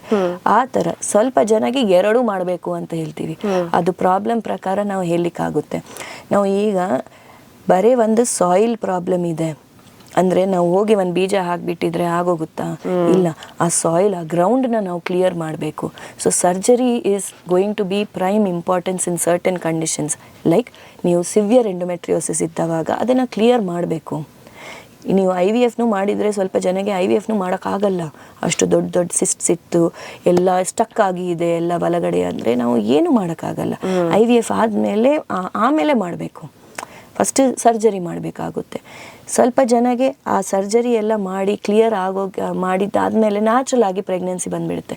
Especially in conditions like fibroid, ಗಡ್ಡೆ ಥರ ಇದೆ ಗರ್ಭಾಶಯ ಗೋಡೆನಲ್ಲಿ ಅಂದರೆ ಅದು ಒಳಗಡೆ ಮಗು ಎಲ್ಲಿ ಕೂತ್ಕೋಬೇಕು ಅಲ್ಲಿ ಬಂದು ಕೂತ್ಕೊಂಡಿದೆ ಅಂದರೆ ಅದು ತೆಗೆದಿದ್ರೆ ಸಾಕಾಗುತ್ತೆ. ಎಗ್ಸ್ ಎಲ್ಲ ಚೆನ್ನಾಗಿದೆ, ಟ್ಯೂಬ್ಸ್ ಎಲ್ಲ ಚೆನ್ನಾಗಿದೆ, ಗರ್ಭಾಶಯನೂ ನೀವು ಕ್ಲಿಯರ್ ಮಾಡಿಬಿಟ್ಟಿದ್ರಿ, ಸ್ಪರ್ಮ್ಸ್ನು ಚೆನ್ನಾಗಿದೆ ಅಂದರೆ ಅವ್ರು ನ್ಯಾಚುರಲ್ ಆಗಿ ಪ್ರೆಗ್ನೆಂಟ್ ಆಗಿಬಿಡ್ತಾರೆ. So depending on the problem ನಾವು ಸಜೆಸ್ಟ್ ಮಾಡಬೇಕು. ಲ್ಯಾಪ್ರೋಸ್ಕೋಪಿಕ್ ಸರ್ಜರಿಯಾ, ಇಲ್ಲ ನೀವು IVF, ಇಲ್ಲ ನ್ಯಾಚುರಲ್ ಪ್ರೆಗ್ನೆನ್ಸಿಯಾ, ಏನು ಮಾಡಬೇಕಂತ. ಸೊ ಇವಾಗ IVFನ ಕಂಪ್ಲೀಟ್ ಸೈಕಲ್ ಹೇಗಿರುತ್ತೆ to understand? So IVF is going to get over in 4 steps. First step ನಿಮ್ಮದು ನಾವು ಕೊಟ್ಟಿದ್ದು ಇಂಜೆಕ್ಷನ್ಸ್ ಎಲ್ಲ ನಾನು ಹೇಳಿದ ಥರ ಡೈಲಿ ಇಂಜೆಕ್ಷನ್ ತೊಗೋಬೇಕು 8 to 10 days. ಸೆಕೆಂಡ್ ನಿಮ್ಮದು ಎಗ್ಸ್ ಎಲ್ಲ ನಾವು ಕಲೆಕ್ಟ್ ಮಾಡ್ತೀವಿ. ಮೂರನೇದು ಲ್ಯಾಬ್ನಲ್ಲಿ ನಾವು ಎಷ್ಟು ಕ್ಲಿನಿಷಿಯನ್ಸ್ ಇಂಪಾರ್ಟೆಂಟು ಅಷ್ಟೇ important embryology lab, embryology director, ಅವರು ಮೇನ್ ಎಂಬ್ರಿಯಾಲಜಿಸ್ಟ್, ಅವರು ನೀವು ಬಂದಿದ್ದು ಎಗ್ಸ್ನಲ್ಲಿ ನಾವು ಒಂದು ಬೆಸ್ಟ್ ಸ್ಪರ್ಮ್ನ ಇಡ್ತೀವಿ. ಸೊ ಆವಾಗ we leave it and we keep it in cultured environment. ನಮ್ಮ ಬಾಡಿನಲ್ಲಿ ನಮ್ಮ ಯೂಟ್ರಸ್ ಒಳಗಡೆ ಹೇಗೆ ಎನ್ವಿರಾನ್ಮೆಂಟ್ ಇರುತ್ತೆ ಹಾಗೆ same thing is maintained in the embryology lab. ಆ ಎನ್ವಿರಾನ್ಮೆಂಟ್ನಲ್ಲಿ ಎಂಬ್ರಿಯೋಸ್ ಚೆನ್ನಾಗಿ ಬೆಳವಣಿಗೆ, ಭ್ರೂಣ ಚೆನ್ನಾಗಿ ಬೆಳವಣಿಗೆ ಆಗ್ತಾ ಇದೆಯಾ ಇಲ್ಲ ಅಂತ ಚೆಕ್ ಮಾಡ್ತೀವಿ. ಆ ಫಾರ್ಮ್ ಆಗೋದು ಎಂಬ್ರಿಯೋಸ್ ಅದು ನೋಡೋಕ್ಕೆ ಚೆನ್ನಾಗಿದೆಯಾ. ಈಗ ಒಂದು ಮಗುನ ನೋಡಿದ ತಕ್ಷಣ ನಾವು ಹೇಳ್ತೀವಲ್ಲ, ಹೌ ಕ್ಯೂಟ್ ದ ಬೇಬೀಸ್, ಎಷ್ಟು ಕ್ಯೂಟ್ ಇದೆ, ಕಣ್ಣು ಮೂಗು ಎಲ್ಲ. ಹಾಗೆ ಭ್ರೂಣಾಗೂ ನಾವು ನೋಡಿದ ತಕ್ಷಣ ಓಕೆ ಈ ಥರ ಇರಬೇಕು, ಸೆಲ್ಸ್ ಈ ಥರ ಇರಬೇಕಂತ ಅದು ಗ್ರೇಡ್ಸ್ ಇರುತ್ತೆ. ಸೊ ಇವಾಗ ಎಂಬ್ರಿಯೋಸ್ನ ಚೆಕ್ ಮಾಡೋದು ಅಂತ ಮಾತಾಡಿದ್ರೆ ನಮ್ಮ ಬೆಂಗಳೂರಿಯನ್ಸ್ಗೆ ಅಂತ ಮಾತ್ರ ಅಲ್ಲ, ಪ್ರತಿಯೊಂದು ನಮ್ಗೊಂಥರ ಚೆಕ್ ಮಾಡೋ ಹುಚ್ಚು testing. So testing of embryos got PGT ಏನಾದರೂ ಫುಲ್ ಫಾರ್ಮ್ ಒಂದು, ಮತ್ತು is that really helpful? So it is not a luxury tool. Oh you have lot of money, ನೀವು ಇದನ್ನು ಮಾಡಿಬಿಡ್ರಿ ಅಂತ ಆ ಥರ ಇರಲ್ಲ. ಅಂದರೆ ಯಾರಿಗೆ ಮಾಡಿದರೆ ನಿಮ್ಮ ಚಾನ್ಸ್ ಸಕ್ಸಸ್ ರೇಟ್ ಅನ್ನೋದು ಹೆಚ್ಚಾಗುತ್ತೋ ಅಂಥದ್ದು ಮಾತ್ರ ಮಾಡ್ತೀವಿ. ಫಾರ್ ಎಕ್ಸಾಂಪಲ್, ಈಗ ನಿಮ್ಮ ಏಜ್ ತುಂಬ ಜಾಸ್ತಿ ಇದೆ, 38ಕ್ಕಿಂತ ಜಾಸ್ತಿ ಇದೆ ಅಂದರೆ ನೀವು ಮಾಡಿಸ್ಕೊಂಡಿದ್ರೆ ಚಾನ್ಸಸ್, ಅಂದರೆ ಜೆನೆಟಿಕ್ ಪ್ರಾಬ್ಲಮ್ ಜಾಸ್ತಿ ಅಲ್ವಾ, ಅಂಥದ್ದವ್ರಿಗೆ ಆ ಟೆಸ್ಟ್ ಮಾಡಿ ಯಾವುದು ಅಬ್ನಾರ್ಮಲ್ ಎಂಬ್ರಿಯೋಸ್ ಇದೆ ಅದನ್ನು ಡಿಸ್ಕಾರ್ಡ್ ಮಾಡಿಬಿಡ್ತೀವಿ. ನಾರ್ಮಲ್ ಎಂಬ್ರಿಯೋಸ್ಗೆ ನಾವು ಹಾಕ್ತೀವಿ. ಸೊ ಎಷ್ಟು ಸಲ ಎಂಬ್ರಿಯೋ ಟ್ರಾನ್ಸ್ಫರ್ ಮಾಡ್ತಾ ಇರ್ತೀವಿ ನೀವು, ನಮಗೆ ಮಿಸ್ಕ್ಯಾರೇಜ್ ಬೇಡ, ನಮಗೆ ಹೆಲ್ದಿ ಮಗು ಬೇಕು. ಎರಡನೇದು, ಯಾರ ಫ್ಯಾಮಿಲಿನಲ್ಲಿ ಜೆನೆಟಿಕ್ ಪ್ರಾಬ್ಲಮ್ಸ್ ಹಿಸ್ಟ್ರಿ ಇರುತ್ತೆ, ಒಂದು ಮಗು ಆಲ್ರೆಡಿ ಇದೆ, ಆ ಮಗುಗೆ ಪ್ರಾಬ್ಲಮ್ ಇದೆ, ಇಲ್ಲ ಅವ್ರ ಫ್ಯಾಮಿಲಿನಲ್ಲೇ ಈ ಜೆನೆಟಿಕ್ ಇಶ್ಯೂ ಪ್ರಾಬ್ಲಮ್ ಸಮಸ್ಯೆಗಳಿದೆ ಅಂದರೆ ಅವ್ರಿಗೆ ನಾವು ಖಂಡಿತ ಮಾಡಿಸ್ಕೊಂಡಿದ್ರೆ ಒಳ್ಳೇದಂತ ಹೇಳ್ತೀವಿ. ಈ ಥರ ಬೇಸ್ಡ್ ಆನ್ ದ ಪ್ರಾಬ್ಲಮ್ ಇದ್ದವಾಗ ಅವಾಗೇ ನಾವು ಜೆನೆಟಿಕ್ ಟೆಸ್ಟಿಂಗ್ ಮಾಡಿಸ್ಕೊಳ್ಳಿ, ನಿಮಗೆ ಇದು ಒಳ್ಳೇದು ಅಂತ ಸಜೆಸ್ಟ್ ಮಾಡ್ತೀವಿ. ಎಲ್ಲರಿಗೆ ಅದು ಮಾಡಬೇಕು ನೆಸೆಸಿಟಿ ಏನೂ ಇಲ್ಲ. ಓಕೆ, ಇವಾಗ ಸಾಧಾರಣವಾಗಿ IVF ಸಕ್ಸಸ್ ರೇಟ್ಸ್ ಕೂಡ ವೇರಿ ಆಗ್ತಾ ಇರುತ್ತೆ. ಸೊ ಬೆಂಗಳೂರಿನ ಕಪಲ್, ಸೊ ಬೇಸಿಕಲಿ ಆ ಕಾಸ್ಮೋಪಾಲಿಟನ್ ಸಿಟಿಯಲ್ಲಿ ಇರುವಂಥವರು, ವಾಟ್ ಡಸ್ ಆ್ಯಕ್ಚುಲಿ ಏನನ್ನು ಅವ್ರು ಚೂಸ್ ಮಾಡಬೇಕಾಗತ್ತೆ beyond the marketing brochure? See one thing you have ಸ್ವಲ್ಪ ನಮ್ಮ ಈಗಿನ ಕಾಲ to talk to the gen z people, you look for red flags, green flags ಅಲ್ವಾ, ಹೌದು, ಅವ್ರ ಭಾಷೆನಲ್ಲಿ ಮಾತಾಡಬೇಕಂದ್ರೆ. ಹಾಗೆ ಸ್ವಲ್ಪ centres they claim they have 100% success rate. That is wrong. Okay, you are not god, you cannot guarantee any one pregnancy, that is not correct. ಎರಡನೇದು, ನಿಮಗೆ 2-3 cycles ಮಾಡಿಸ್ಕೊಂಡಿದ್ರೆ ಇಷ್ಟು ಪ್ಯಾಕೇಜ್ ಅಂತ ಅವರು ಪೂಲಿಂಗ್ ಪ್ಯಾಕೇಜಸ್ ಕೊಡ್ತಾ ಇರುತ್ತೆ, that is not correct. Okay, ಮೂರನೇದು, ನಿಮಗೆ force ಮಾಡೋದು, ಇಲ್ಲ ಇದೆಲ್ಲ ವೇಸ್ಟ್, ನೀವು IVFಗೆನೇ ಹೋಗಬೇಕು, ಕಾಸ್ಟ್ಸ್ ಎಲ್ಲ ಹಿಡನ್ ಕಾಸ್ಟ್ಸ್ ಎಲ್ಲ ಇಡೋದು, ಒಂದ್ಸಲ ಇಷ್ಟೇ ನಿಮಗೆ ಕಾಸ್ಟ್, ಕಡಿಮೆ ಕಾಸ್ಟ್ ಅಂತ ಹೇಳಿಬಿಟ್ಟು ಆಮೇಲೆ ನೀವು ಸ್ಟಾರ್ಟ್ ಮಾಡಿದ್ದಾದಮೇಲೆ ತುಂಬ add on cost, not being transparent. ಮುಂಚೆನೇ ನಿಮಗೆ ಗೊತ್ತಿರಬೇಕು, ಡಾಕ್ಟರ್ ಅಕಸ್ಮಾತ್ ಇದು ಹೇಳಿದರೆ ಇದು ಆ್ಯಡ್ ಆಗುತ್ತೆ, ಅದು ನಿಮ್ಮ ಡಾಕ್ಟರ್ ಈ ಪ್ಲ್ಯಾನ್ ಕೊಟ್ಟಿದ್ದಾರೆ, ಸೊ ಅದಕ್ಕೆ ಇದು ಅಂತ ನಿಮಗೆ ಮುಂಚೆನೇ ಕಾಸ್ಟ್ ಬಗ್ಗೆನೂ ಎಲ್ಲ ಇರಬೇಕು. ಫೈನಾನ್ಷಿಯಲ್ ಆಸ್ಪೆಕ್ಟ್ನೂ ಅಷ್ಟೇ important. So no hidden cost, ಇದೆಲ್ಲ ನಿಮಗೆ ಮುಂಚೆನೇ ಗೊತ್ತಾಗಬೇಕು. ಬಟ್ ಇದೆಲ್ಲರ ಜೊತೆಗೆ ವೈಲ್ ಚೂಸಿಂಗ್ ಅ ಸೆಂಟರ್ ನೀವು ಫಸ್ಟ್ ನೋಡೋದು ಏನಂದರೆ ಅದು ಕರೆಕ್ಟಾಗಿ ART ಬಿಲ್ ಪ್ರಕಾರ ಕ್ಲಿನಿಕ್ ರಿಜಿಸ್ಟರ್ಡ್ ಇದೆಯಾ, ಸೆಂಟ್ರಲ್ ಗೌರ್ಮೆಂಟ್ ರಿಜಿಸ್ಟರ್ಡ್ ಸೆಂಟರಾ ಇಲ್ಲ ಅಂತ ನೀವು ಚೆಕ್ ಮಾಡಬೇಕು. ಎರಡನೇದು ಡಾಕ್ಟರ್ಗೆ ಎಕ್ಸ್ಪೀರಿಯನ್ಸ್ ಇದೆಯಾ ಇಲ್ಲ, how much is the experience, that also matters a lot. All these things are very important. ಅವ್ರಿಗೆ ಇನ್ ಹೌಸ್ ಎಂಬ್ರಿಯಾಲಜಿಸ್ಟ್ ಅಂದರೆ ಬೇರೆ ಕಡೆ ಹೋಗ್ಬಿಟ್ಟು ಅವ್ರು ಮಾಡ್ತಾ ಇದ್ದಾರೆ. ಆ ಎಂಬ್ರಿಯಾಲಜಿ ಟೀಮ್ ಅನ್ನೋದು ಬರೀ ಒಂದು ವಾರಗೆ ಒಮ್ಮೆ ಇಲ್ಲ ಕೇಸ್ ಇದ್ದವಾಗ ಬಂದು ನೋಡ್ತಾ ಇದ್ದಾರಾ ಏನು ಇಲ್ಲ, ಇನ್ ಹೌಸ್ ನಿಮಗೆ ಅಲ್ಲೇ 24/7 ಎಂಬ್ರಿಯಾಲಜಿಸ್ಟ್ ಇದ್ದಾರಾ ಇಲ್ಲ ಅನ್ನೋದು ಇಂಪಾರ್ಟೆಂಟ್. ಸೊ ಇದೆಲ್ಲ ನೋಡಿ ನೀವು ಡಿಸಿಷನ್ ತೊಗೊಳ್ಳಿ, ಆ ಸೆಂಟರ್ಗೆ ಹೋಗಬೇಕಾ ಇಲ್ಲ ಅಂತ. So you have studied in different countries, ಲಂಡನ್ನಲ್ಲೂ ಕೂಡ ಓದಿದ್ದೀರಿ, and also have won many awards. APJ Abdul Kalam excellence award ಕೂಡ ನಿಮಗೆ ಸಿಕ್ಕಿದೆ. ಇದ್ರ ಜೊತೆಲಿ ರೇಡಿಯೋ ಸಿಟಿದಾಯಿತು, ಇನ್ನು ಬೇರೆ ಬೇರೆ ಪ್ಲ್ಯಾಟ್ಫಾರ್ಮ್ಸ್ಗಳಲ್ಲಿ ನಿಮಗೆ ಅವಾರ್ಡ್ಸ್ಗಳು ಸಿಕ್ಕಿದೆ. ಇದೆಲ್ಲ ಕನ್ಸಿಡರ್ ಮಾಡಿದಾಗ ಒಂದು ನಿಮ್ಮ ಪರ್ಸ್ನಲ್ ಎಕ್ಸ್ಪೀರಿಯನ್ಸ್, ಕೆಲವು ಸ್ಟೋರೀಸ್ಗಳು IVF ಟ್ರೀಟ್ಮೆಂಟ್ ಕೊಡುವಾಗಲಿ ನಿಮ್ಮ ಇಷ್ಟು 14-15 ವರ್ಷದ ಜರ್ನಿಯಲ್ಲಿ ಇರುವಂಥ ಅನ್ಫರ್ಗೆಟಬಲ್ ಸ್ಟೋರೀಸ್. ಇದರ ಜೊತೆಲಿ ಇನ್ನೊಂದು ಕ್ವೆಶ್ಚನ್, ಬೇರೆ ಬೇರೆ ಕಂಟ್ರಿಯ ಸಿನಾರಿಯೋನು ಕೂಡ ಫರ್ಟಿಲಿಟಿ ವಿಚಾರದಲ್ಲಿ ನೋಡ್ತಾ ಇರಬೇಕಾದ್ರೆ ಈ ಸ್ಪೇಸ್ನಲ್ಲಿ, what is that India is doing exceptionally well in this space? Everything. I think first I'll answer your last question. Yes. India, I have been to Germany ಇರಲಿ, ದುಬೈ ಇರಲಿ, ಲಂಡನ್ ಇರಲಿ, ಎಲ್ಲ ಕಡೆ ಹೋಗಿ ಓದಿ ಅಲ್ಲಿಂದ ನೋಡಿದ್ದು ಆದಮೇಲೆ ನನಗೆ ಒಂದು ಅರ್ಥ ಆಯ್ತು ಏನಂದರೆ, India is one of the best. It is at par at international standards. Superb. Very, very good. Be it ನಮ್ಮ ಎಜುಕೇಷನಲ್ಲಿ, ಯಾಕಂದರೆ ನಾವು ನೋಡಿದ್ದಷ್ಟು ವಾಲ್ಯೂಮ್ ಆಫ್ ಕೇಸಸ್ ಅಷ್ಟು ಅವರಷ್ಟು ಮಾಡಲ್ಲ, ಅಷ್ಟು ನೋಡಲ್ಲ. ಸೊ ನಮಗೆ ಇದ್ದು ಡಾಕ್ಟರ್ಸ್ ಇಲ್ಲಿ ಎಷ್ಟು ಎಕ್ಸ್ಪೀರಿಯನ್ಸ್ ಅಂದರೆ one of the best in the world. ನೀವು ನಂಬಲ್ಲ, ನೀವು ನಿಮಗೆ ಗೊತ್ತಿದ್ದವ್ರು NRIsಗೆ ಕೇಳ್ರಿ, ಅಲ್ಲಿ ನಾನ್ ಇಂಡಿಯನ್ಸ್ನು they ask for Indian doctors. Because ಅವ್ರು ಅಷ್ಟು ಸೂಪರ್ ಆಗಿ ಇರ್ತಾರೆ, ಅಷ್ಟು ಹಾರ್ಡ್ ವರ್ಕಿಂಗ್, ಅಷ್ಟು ಟ್ಯಾಲೆಂಟೆಡ್, ಅಷ್ಟು ಎಕ್ಸ್ಪೀರಿಯನ್ಸ್ಡ್ ಅಂತ ಅವ್ರಿಗೂ ಗೊತ್ತು. So India is one of the top when it comes to medical field. ನಾವು ಈಗ ನಿಮ್ಮದು ಸೆಕೆಂಡ್ ಕ್ವೆಶನ್, ಅವಾರ್ಡ್ಗಳು ಅನ್ನೋದು ಅದೆಲ್ಲ ಶೆಲ್ಫ್ ಮೇಲೆ ಇರುತ್ತೆ. But actual awards, the best awards are in my phone gallery.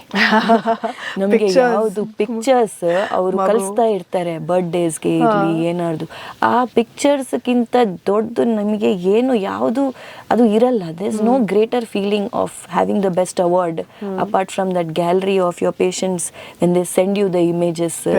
ಅದು that is out of the world. One of the best moments for me are many. One of the ಅಂತ ಹೇಳ್ತಾ ಇದ್ದೀನಿ. Every time someone ಆಸ್ me this question, I remember new stories. ಮೊನ್ನೆ ಒಂದು 45-year-old lady, she has battle through cancer and lot of issues and all everything. ಎಲ್ಲ ಅವ್ರದ್ದು ಗರ್ಭಾಶಯನೂ ತುಂಬ ಚಿಕ್ಕದಾಗಿಬಿಟ್ಟಿದೆ ಆ ಕ್ಯಾನ್ಸರ್ ಟ್ರೀಟ್ಮೆಂಟಿಂದ ಎಲ್ಲ ಆಗಿ. But she came telling very clearly that ನನಗೆ ಗೊತ್ತು, ನನಗೆ I am destined to be a mother. ಈಗ ಐ ಆಮ್ ಹೆಲ್ದಿ, ನಮ್ಮ ಡಾಕ್ಟರ್ ಹೇಳಿದ್ದಾರೆ, I am clear. Breast cancer, hormonal cancer ಇರುತ್ತೆ ಸ್ವಲ್ಪ ಬ್ರೆಸ್ಟ್ ಕ್ಯಾನ್ಸರ್ಸ್ನಲ್ಲಿ, ಸೊ ವಿಚ್ ಆರ್ ಡೇಂಜರಸ್. ಸೊ ನೀವು ಪ್ರೆಗ್ನೆನ್ಸಿನಲ್ಲಿ ನಮ್ಗೆ ಈಸ್ಟ್ರೋಜನ್ ಹಾರ್ಮೋನ್ ಜಾಸ್ತಿ ಆಗುತ್ತೆ. ಪ್ರೆಗ್ನೆನ್ಸಿ ಪ್ಲ್ಯಾನ್ ಮಾಡಬೇಕಂದ್ರೆ ನಾವು ಮೆಡಿಸಿನ್ಸ್ ಕೊಡ್ತೀವಿ, ಅದರಿಂದನೂ ಈಸ್ಟ್ರೋಜನ್, ಪ್ರೊಜೆಸ್ಟ್ರಾನ್ ಎಲ್ಲ ಇರುತ್ತೆ. So she was told it is dangerous for her life to plan. She waited. ಈಗ ಸದ್ಯಕ್ಕೆ finally she is pregnant. We cleared out her uterus ಎಲ್ಲ ಮಾಡಿಬಿಟ್ಟು ಥರ್ಡ್ ಪಾರ್ಟಿ ರಿಪ್ರೊಡಕ್ಷನ್ ಅಂದರೆ ಡೋನರ್ದು ಎಗ್ ತೊಗೊಂಡು ಹಸ್ಬೆಂಡ್ ಕನ ಹಾಕಿ ಆ ಭ್ರೂಣನ ಅವರು ಯೂಟ್ರಸ್ನಲ್ಲಿ ಹಾಕಿ now she has delivered a beautiful cute girl baby. Oh, lovely. And the moment they came to meet me, that was one of the most precious moments. Like ಅದು ಎಷ್ಟು happiness, I cannot express that. True. Priceless. Yes, and how inspiring. ಎಷ್ಟು inspiring she is at that age, that she did not give up that dream of going through pregnancy. ನಾನು ಆಗ್ತೀನಿ, ನನಗೆ ಬೇಕು, I will become healthy, I will become this. ಆ ಎಷ್ಟು faith ಇದೆ ಅವರಿಗೆ doctor ಮೇಲೆ, ದೇವ್ರ ಮೇಲೆ ಎಲ್ಲ ಆಗಿ ಅದು ಆ ಸ್ಟೇಜ್ಗೆ ಬಂದಾದ್ಮೇಲೆ ಟ್ರೈ ಮಾಡೋದು ಅಲ್ಲ, ಎಷ್ಟು ಇನ್ಸ್ಪೈರಿಂಗ್ ಆಗಿರುತ್ತೆ. We don't need to read books or go elsewhere. ನಮ್ಮ ಅಕ್ಕಪಕ್ಕನೇ ಎಷ್ಟೆಲ್ಲ ಸ್ಟೋರೀಸ್ ಇರುತ್ತೆ. Women are so great, so amazing. Lovely. So ನನ್ನ ಎದುರುಗಡೆ ಒಬ್ಬರು ಕೂತ್ಕೊಂಡಿದ್ದಾರೆ ಹಾಗೆ. ಸೊ ಇವಾಗ basically going on to the last leg of our conversation, ಏನೋ ಫರ್ಟಿಲಿಟಿ ಫ್ರೆಂಡ್ಲಿ ಲೈಫ್ ಸ್ಟೈಲ್ ಅಂದರೆ ಹೇಗಿರಬೇಕು? ತುಂಬ ಜನ ಇವಾಗ ಎಗ್ ಫ್ರೀಸಿಂಗ್ ಮಾಡ್ತಾ ಇರ್ಬೋದು ಆ್ಯಂಡ್ 30s ಆದಮೇಲೆ ಅವರ ಫರ್ಟಿಲಿಟಿ ಜರ್ನಿಯನ್ನು ಪ್ಲ್ಯಾನ್ ಮಾಡ್ತಾ ಇರ್ಬೋದು. ಇವರಿಗೆಲ್ಲ ನೀವೇನು ಹೇಳೋದಕ್ಕೆ ಇಷ್ಟಪಡ್ತೀರಿ? I feel you don't have to have a baby immediately. ನೀವು ಪ್ಲ್ಯಾನ್ ಮಾಡಬೇಕು ಅಂತ ಅನ್ಕೊತಾ ಇದ್ದೀರ ಅಂದ ತಕ್ಷಣ you start looking at your life style. Very very common. Smoking, alcohol is become so common right now ಅಲ್ವಾ? ದೆನ್ ಸೆಡೆಂಟ್ರಿ ಲೈಫ್ ಸ್ಟೈಲ್, ಒಂದು ಕಡೆನೇ ಕೂತ್ಕೊಂಡು ಕೆಲಸ ಮಾಡೋದು, ಇಲ್ಲ ಅಂದರೆ ಅತಿಯಾಗಿ ಹೋಗಿ ಜಿಮ್ಸ್ ಎಲ್ಲ ಮಾಡೋದು. So make sure there is a balance in your routine lifestyle also. ಮೂರನೇದು ಆಹಾರ. Whatever you put inside, be mindful of what you are eating. Correct. ಹಿಂದಿನ ಕಾಲನಲ್ಲಿ ನೀವು ಚಿಕ್ಕದಿದ್ದವಾಗ, ನಾನು ಚಿಕ್ಕದಿದ್ದವಾಗ ಎಷ್ಟು ಸಲ ನಾವು ಹೊರಗಿಂದ ಊಟ ತಿಂತಾ ಇದ್ದಿದ್ದೆ. ಆಡ್ಲಿ ಅಲ್ವಾ, ಯಾವುದೋ ಬರ್ಡೇಗೆ ಅಪರೂಪಗೆ ಹೋಗ್ತಾ ಇದ್ವಿ. ಹಬ್ಬ ಏನಾಡ್ದಿದ್ರು ಮನೆಯಲ್ಲೇ ಎಲ್ಲ ಒಳ್ಳೆ ಆಹಾರ ಮಾಡ್ತಾಯಿದ್ರು. ಬಟ್ ನಾವು ಈಗ ಎಷ್ಟು ನಾವು outside food, all this junk food ಎಲ್ಲ ಇದೆ. So you try to maintain your food balanced. ಒಳ್ಳೆ ಆಹಾರ ತಿನ್ನಬೇಕು. Handful of nuts, green leafy vegetables, daily 1 fruit. ಈ ಥರ ನೀವು ಸಿಂಪಲ್ ಬೇಸಿಕ್ ಆಗಿ ಮನೆ ಊಟ ಮಾಡಿರಿ. ಎರಡನೇದು ಎಕ್ಸಸೈಸ್ 1 hour. ಅರ್ಲಿ ಮಾರ್ನಿಂಗೇ ಎದ್ದು ಹೋಗಬೇಕು, ಜಿಮ್ಗೆನೆ ಹೋಗ್ಬೇಕಂತಲ್ಲ, ಮನೆಯಲ್ಲೇ ನೀವು ಬೇಕಂದ್ರೆ ಮಾಡಿಸ್ಕೊಳ್ಳಿ. 4ನೇದು ನಿದ್ದೆ. Minimum 6 to 8 hours of good sleep. Then you have to make sure you drink water. Correct. ಯಾರು ನೀರು ಕುಡಿತಾ ಇಲ್ಲ. ಎಷ್ಟು ಲೀಟರ್ ಕುಡಿಬೇಕು? ಇದೊಂದು ದೊಡ್ಡ ಪ್ರಶ್ನೆ. Minimum 2.5 to 3 liters depending on your weight. ಇಷ್ಟಾರ್ದು ನೀವು ಮಾಡಿ ಸ್ಟಾರ್ಟ್ ಮಾಡಿರಿ. ಇಷ್ಟೆಲ್ಲ ಮಾಡೋದು ಇದು ನೀವು ಹಾರ್ಟ್ ಡಾಕ್ಟರ್ಗೆ ಕೇಳಿದ್ರು ಇದೇ ಹೇಳ್ತಾರೆ. ಸೊ ಫರ್ಟಿಲಿಟಿಗೆ ಏನೋ ಒಂದು ಸ್ಪೆಷಲ್ ಫ್ರೂಟ್ ಅನ್ನೋದು ಆ ಥರ ಅಂತ ಇಲ್ಲ. Start building your good healthy life style, your good healthy mental space also. Correct. And then you meet a doctor, get yourself evaluated if you are having difficulty in planning. Correct. ಇವಾಗ ಇಷ್ಟೊಂದು ಜನ ಬರ್ತಾರೆ, ಕೆಲವು successful IVFsಗಳು, ಕೆಲವು not, so failed. ಆವಾಗ mental status of both men and women, ಸುತ್ತಮುತ್ತ ಸೊಸೈಟಿಯಲ್ಲಿ, ಫ್ಯಾಮಿಲೀಸ್ನಲ್ಲಿ ಕೆಲವು ಟಾಂಟ್ಸ್ಗಳು. ಈ ಇಮೋಷ್ನಲ್ ಸ್ಪೇಸ್ನ ಈ ಕಪಲ್ ಹೇಗೆ ಮ್ಯಾನೇಜ್ ಮಾಡ್ಬೋದು? ನಿಮ್ಮ ಕಡೆಯಿಂದ ಒಂದು tip out of experience. See, one thing is you have to be very polite to them also. Our elders, they are also, I feel somewhere personally, I have been in that space. It hurts a lot. ಇನ್ನು ಇಷ್ಟು ವರ್ಷ ಆಯಿತು, ಈಗ ಮಗು ಮಾಡ್ಕೊಳ್ಳಲ್ಲ ನೀನು ಅಂಥದ್ದೆಲ್ಲ ಕೇಳ್ತಾರೆ. ಅವರು ಉದ್ದೇಶ ಹರ್ಟ್ ಮಾಡೋದಲ್ಲ, ಬಟ್ ಇಟ್ ಡಸ್ ಹರ್ಟ್ ಅಲ್ವಾ? So I feel couples have to be very strong. They have to know their boundaries. ಅವರು ಎಷ್ಟು ತನಕ ಮಾಡಬೇಕು. ನನಗೆ personally couple is more important. ಬೇರೆ ಎಲ್ಲ is only crowd. Mother in law ಇರಲಿ, ಆಂಟಿ ಇರಲಿ, ಅತ್ತೆಯವ್ರಿರಲಿ, ಯಾರ್ದು ಮದರ್ನೂ ಇರಲಿ, ಸ್ವಲ್ಪ ಜನ ಎಲ್ಲ ಬಂದು ನನ್ನ ತಾಯಿ, ನನ್ನ ಜೊತೆ ನೀವು ಮಾತಾಡ್ರಿ. ಇಲ್ಲ, there is something called patient doctor confidentiality. ನಾವು ಬರೀ ಅವರಿಬ್ಬರು ಜೊತೆನೇ ಮಾತಾಡ್ತೀವಿ. ಹಿಂಗೆ ಬೇಕು ಅಂದರೆ how do we handle it, give them also clarity, assurance ಕೊಡಬೇಕು. ಏನೂ ಇಲ್ಲ, ನೋಡ್ತಾ ಇದ್ದೀವಿ, ಸ್ಟೆಪ್ ಬೈ ಸ್ಟೆಪ್ ಮಾಡಬೇಕು. ಈಗ ಎಲ್ಲ ಪರೀಕ್ಷೆಗಳು ಮಾಡಬೇಕಂದ್ರೆ ನೀವು 1 ಕೋಟಿ ರೂಪಾಯಿ ಬರೀ ಟೆಸ್ಟ್ಗೆ ನೀವು ಖರ್ಚು ಮಾಡ್ತೀವಿ. ಇಲ್ಲ, ಬೇಕಾ ಬೇಡ? ಸೊ ಸ್ಟೆಪ್ ಬೈ ಸ್ಟೆಪ್ ಮಾಡೋಣ. ಸಿಂಪಲ್ ಇದರಿಂದನೇ ಆಗೋಗುತ್ತೋ ಇಲ್ಲೋ ಅಂತ ನೋಡೋಣ ಅಂತ ನಾವು ಬರೀ ಹೇಳಬೇಕು. ನೀವು ನಿಮ್ಮ ಸೈಡಿಂದ ಏನು ಮಾಡಬೇಕು, ದಾಂಪತ್ಯ ಅವ್ರಿಗೆ, ಕಪಲ್ಗೆ ಹೆಲ್ಪ್, ಅವ್ರಿಗೆ ಇಮೋಷ್ನಲಿ ನೀವು ಒಂದು ಸಪೋರ್ಟ್ ಥರ ಇರಬೇಕು ಅಷ್ಟೇ. ಸೊ ಆ ಇಮೋಷನಲ್ ಸ್ಪೇಸ್ ಕೂಡ ತುಂಬ ತುಂಬ ಇಂಪಾರ್ಟೆಂಟ್ ಆಗುತ್ತೆ to bear a kid, right? So finally ಇವಾಗ ವೃಕ್ಷ್ ಫರ್ಟಿಲಿಟಿ ಇದನ್ನು ನೀವು ಬಿಲ್ಡ್ ಮಾಡಿದ್ದೀರಿ. ಇಷ್ಟೊಂದು ಜನ ಬರ್ತಾರೆ, ಸಕ್ಸಸ್ ರೇಟ್ಸ್ಗಳು, ಇದರ ಜೊತೆಯಲ್ಲಿ ಯುನೋ ಎಗ್ ಫ್ರೀಸಿಂಗಿಗೆ ಇವಾಗ ಬರ್ತಾ ಇರುವಂತಹ ಸಾಕಷ್ಟು ವಿಮೆನ್. ಸೊ ಮುಂದೆ ಫ್ಯೂಚರ್ ಪ್ಲ್ಯಾನ್ಸ್ ಏನು ವೃಕ್ಷ್ ಫರ್ಟಿಲಿಟಿಗೆ? ಬೇರೆ ಪ್ರೋಗ್ರಾಮ್ಸ್, ಬೇರೆ ಬೇರೆ ಹೊಸ ಸೆಂಟರ್ಸ್ ಏನಾದರೂ ಬರ್ತಿದೆಯಾ? ಈಗ ಸದ್ಯಕ್ಕೆ ಮಾತ್ರ we have just started 1 fertility centre in Whitefield, ಹೂಡಿನಲ್ಲಿ. It is a one stop solution. We have a lab there also. Centres ಇಡೋದು ಇಂಪಾರ್ಟೆಂಟಾ, ಅದು ಪರ್ಫೆಕ್ಟಾಗಿ ನಡಿಬೇಕು, ಅದ್ರದ್ದು ಲ್ಯಾಬ್ನೂ ಇರಬೇಕು. ಮತ್ತೆ ಆಚೆ ಈಚೆ ಎಲ್ಲ ಅರ್ಧ ಅಲ್ಲಿ ಆಗುತ್ತೆ, ಅರ್ಧ ಇಲ್ಲಿ ಆಗುತ್ತೆ ಅಂತಲ್ಲ. ನಮಗೆ ಹೇಗೆ ಬೇಕಂದರೆ ಇಲ್ಲಿ ನೀವು ಬಂದರೆ ಎಲ್ಲ A to Z ಇಲ್ಲೇ ಆಗುತ್ತೆ ಆ್ಯಂಡ್ ಬೆಸ್ಟ್ ಟ್ರೀಟ್ಮೆಂಟ್ ಇರುತ್ತೆ ಅಂತ ಆ ಥರ ಇರಬೇಕು. ಸೊ ಹೂಡಿನಲ್ಲಿ ಇದ್ದು Whitefield centre also is like that only. ನಮಗೆ HSRನಲ್ಲಿ ಹೇಗಿದೆ everything at one stop, same thing over there only. So putting up multiple centres is not the goal. Making a difference to those couple, hope, life, happiness ಅನ್ನೋದು what is our tagline. That is what we want to actually mean that. Correct. ಸುಮ್ಮನೆ ಏನೋ ನಂಬರ್ಸ್ಗೋಸ್ಕರ ಇಷ್ಟು ಮಾಡ್ತಾ ಇದ್ದೀವಿ ಅಂತ, ಇಷ್ಟು centres ಇದೆ ಅಂತ ಹೇಳೋದಕ್ಕಿಂತ ಮುಂಚೆ I want it to be one of the best place where in your genetics ನಿಮ್ಮದು ಮೇಲ್ ಫರ್ಟಿಲಿಟಿ ಇರಲಿ, ನಿಮ್ಮದು ಇಮ್ಯುನಲಾಜಿಕಲ್ ಪ್ರಾಬ್ಲಮ್ ಇರಲಿ, ಎಲ್ಲ ಇಶ್ಯೂಸ್ ಒಂದೇ ಕಡೆ. It should be a multi speciality.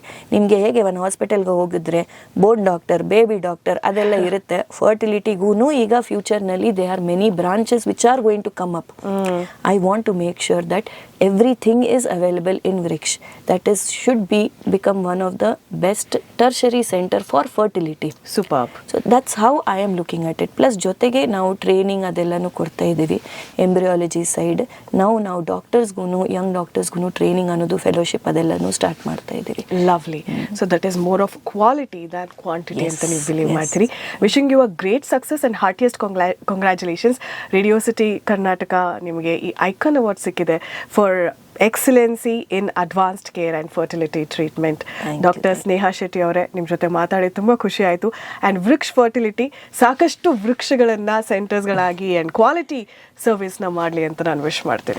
Thank you Nikhita. Lovely having you also. Same here. Thank you so much.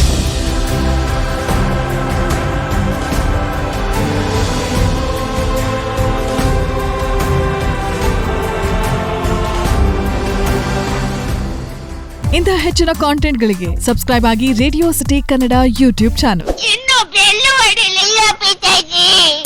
ಏನ್ ಯೋಚನೆ ಮಾಡ್ತಿದ್ದೀರಾ? ಬೇಗ ಬೇಗ ಬೆಲ್ ಐಕನ್ ಕ್ಲಿಕ್ ಮಾಡಿ.